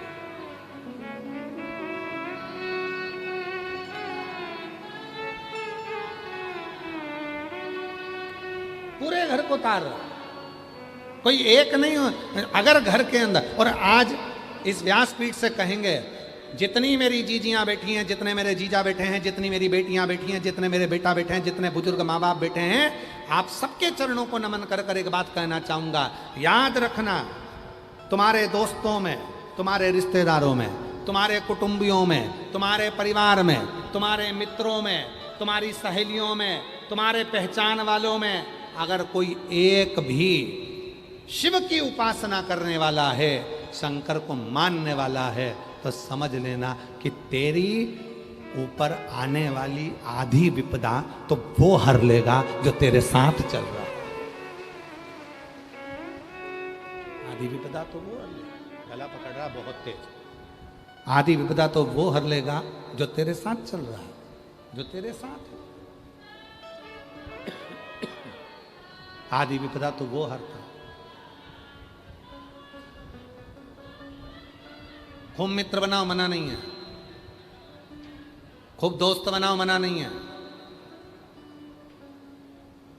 पर उन दोस्तों में एक दोस्त ऐसा होना चाहिए जो तुम्हारे पास बैठे, भगवान शंकर की 2 मिनट 5 मिनट की चर्चा करे, शिव की चर्चा करे। समझ लेना कि दिन भर कितने भी मित्र मिले होंगे, पर वो 2 मिनट की चर्चा तेरे पूरे दिन भर को शुद्ध कर देगी। शुद्ध।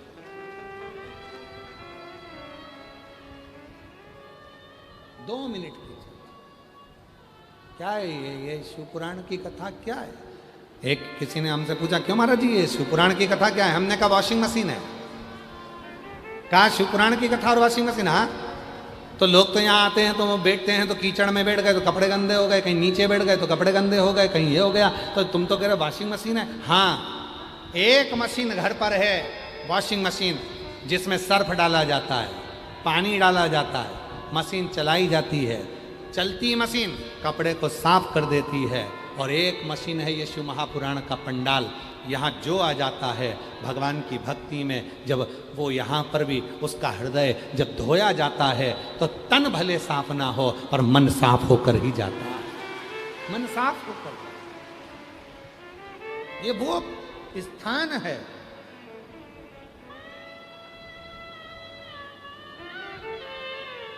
बजा उसको, स्मरण किया उसको, कथा कह रही है, भगवान शंकर का चरित्र कह रहा है, शिव महापुराण की कथा कह रही है। माता पार्वती जी मैया, माँ जगज्जननी जगदम्बा अम्बा, माँ स्वयं जगज्जननी अम्बा जगदम्बा ने जब तारकासुर के विचारों को, तारकासुर के भावों को जाना, ये तो असुर है, राक्षस है, पर इसके अंदर का भाव कितना शुद्ध है कि वो मांग क्या रहा है कि मैं अगर मरूं तो शिव जी के पुत्र के द्वारा मरूं, शंकर जी के पुत्र के द्वारा मरूं, शिव के बेटे के द्वारा मरूं। शंकर के पुत्र के द्वारा मरूं, उसके अंदर ये भाव बार बार। और शिव ओघड़दानी भगवान शंकर त्रिकालदर्शी कैलाशी अविनाशी, शिव तो नेत्र बंद करेगा। कार्तिकेय बाबा को जो मां पार्वती जी लेकर आई है, जगज्जननी पार्वती जी ने कार्तिकेय बाबा को देखकर कहा, बेटा ये तारकासुर है जिसने वर मांगा है।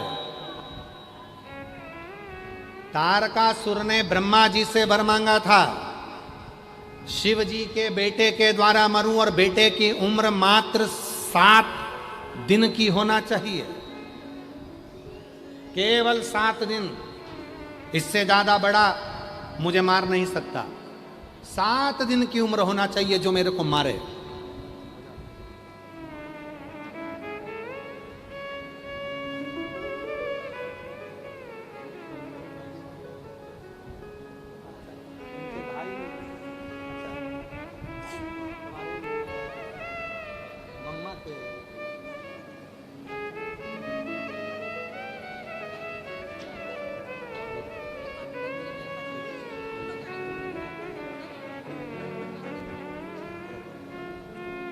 इन्हीं की,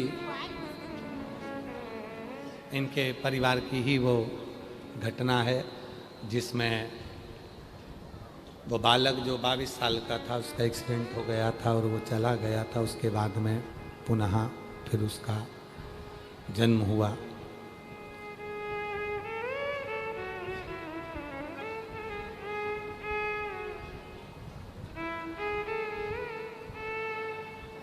हमारे बीच में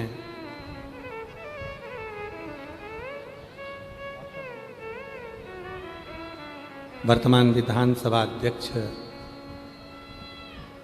एवं पूर्व मुख्यमंत्री जी माननीय डॉक्टर रमन सिंह जी हमारे बीच में पधारे हैं। एक बार जोरदार ताली बजाकर उनका साधुवाद। बड़े भावपूर्ण है और भगवान देवाधिदेव महादेव के दोनों धर्मपत्नी भी और आप भी परम उपासक हैं शिव। भगवान शंकर की अविरल भक्ति दोनों के भीतर भाव से शिव भक्ति में हमेशा रमते हैं, शिव भक्ति में लगे रहते हैं। एक बार जोरदार ताली बजाकर माननीय विधानसभा अध्यक्ष डॉक्टर रमन सिंह जी के लिए जोरदार ताली बजाकर साधुता। शिव तत्व और तेरी कृपा बिना हिले भीड़ो लेते श्वास तेरी कृपा से तनो तनो। बखान क्या करूं मैं राखों के ढेर का, चपटी भूत में खजाना कुबेर का। गंगा मुक्ति द्वारे ओमकार तू, भोले ओमकार तू। आयो शरण तिहारी शंभु तारकार तू। शिव कथा कह रही है, भगवान शंकर का चरित्र कह रहा है। तारकासुर ने ब्रह्मा जी से वर मांगा और वर में क्या मांगा कि मुझे 7 दिन का बच्चा मारे, और वो बालक भी शिव जी का, शिव का पुत्र मारे और 7 दिन का होना चाहिए वो बालक। कितने दिन का? जम के बोलो जरा। 7 दिन। और हमने पहले काशी की कथा में कहा था श्रीमद् भागवत कितने दिन की होती है? जम के बोलो जरा। 7 दिन। शिव पुराण 7 दिन। दिन कितने मिले जन्म के?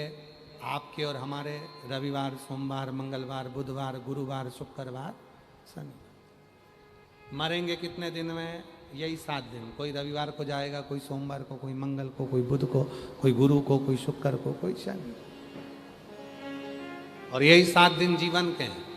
रविवार को जन्म हुआ, सोमवार को बड़े हुए, मंगलवार को ब्याह हुआ, बुधवार को बच्चे हुए, गुरुवार को बीमार पड़े, शुक्रवार को हॉस्पिटल गए और शनिवार को निपट गए। 7 दिन पूरे निकल गए, पूरे 7 दिन। बचा क्या? कुछ नहीं। फिर वही वाली बात आ गई, मणिकर्णिका का घाट, जो हमने आशीष से कहा था। इतना बड़ा महल, इतनी बड़ी बिल्डिंग, 8000 स्क्वायर फीट का बंगला है, करोड़ों की गाड़ी है, करोड़ों के ब्रांडेड कपड़े हैं, ब्रांडेड जूते हैं, ब्रांडेड घड़ी है। और मालूम पड़ा एक दिन शमशान में ना गाड़ी थी, ना बंगला था, ना डनलफ का गद्दा था, केवल शिव था। और वो पुकार थी, अंत समय प्रभु आना पड़ेगा, और वचन दिया तो निभाना पड़ेगा।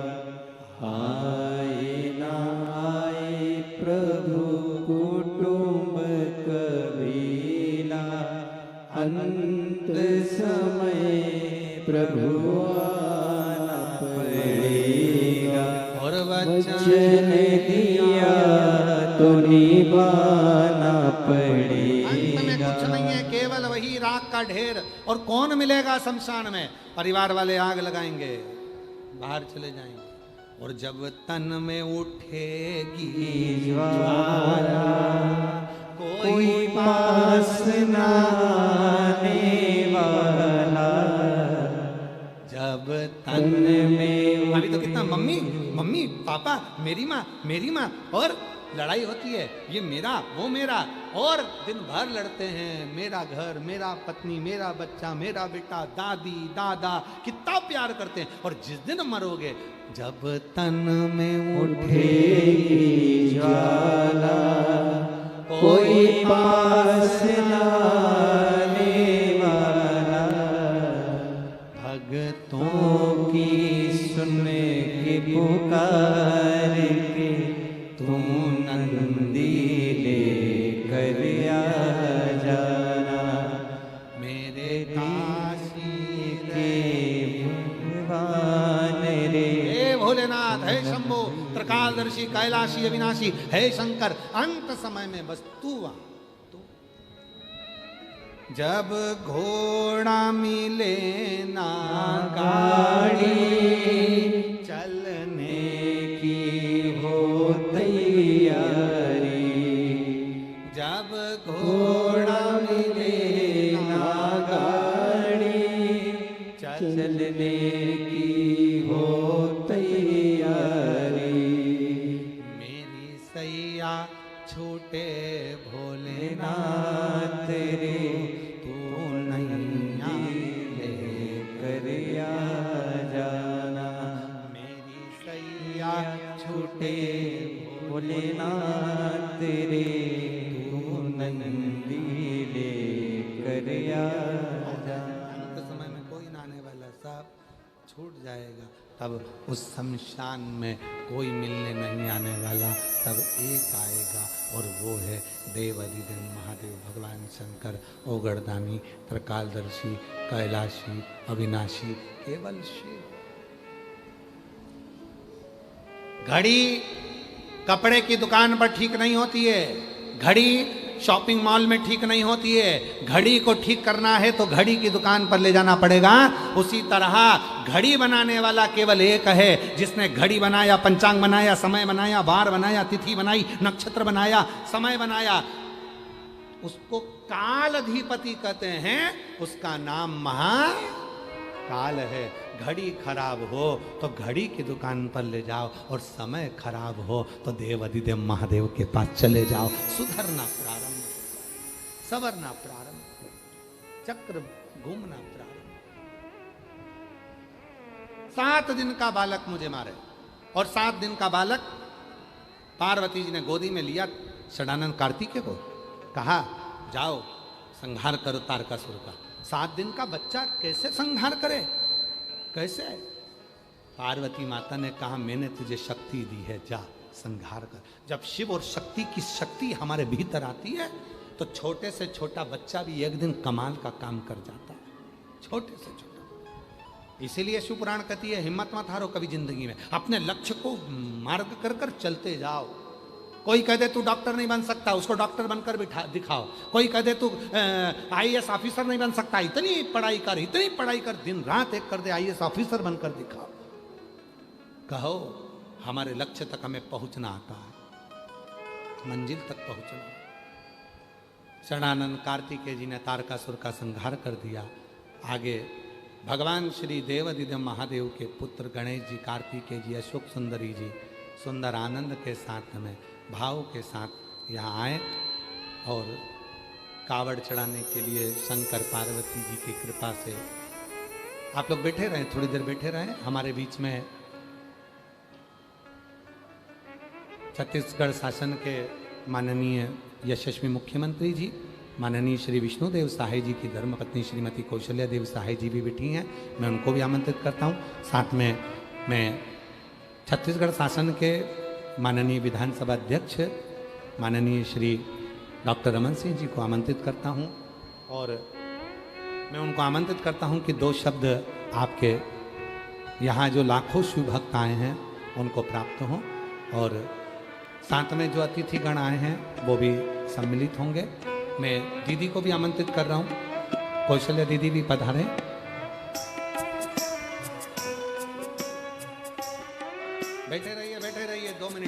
बैठे रहो।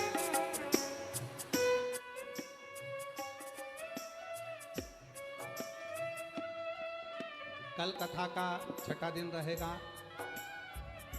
पावन सुंदर आनंदमय छठे दिन की कथा शिवरात्रि की कथा मानी जाती है। भाव से आप और हम कल की कथा श्रवण करेंगे और अपने जीवन को सार्थक बनाएंगे, आनंदित होंगे।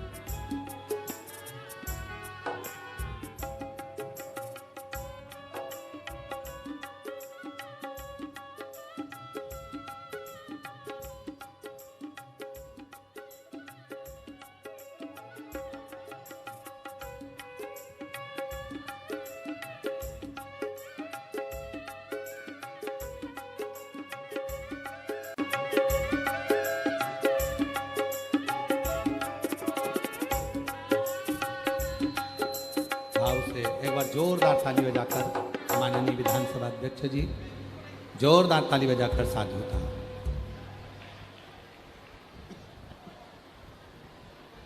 आज का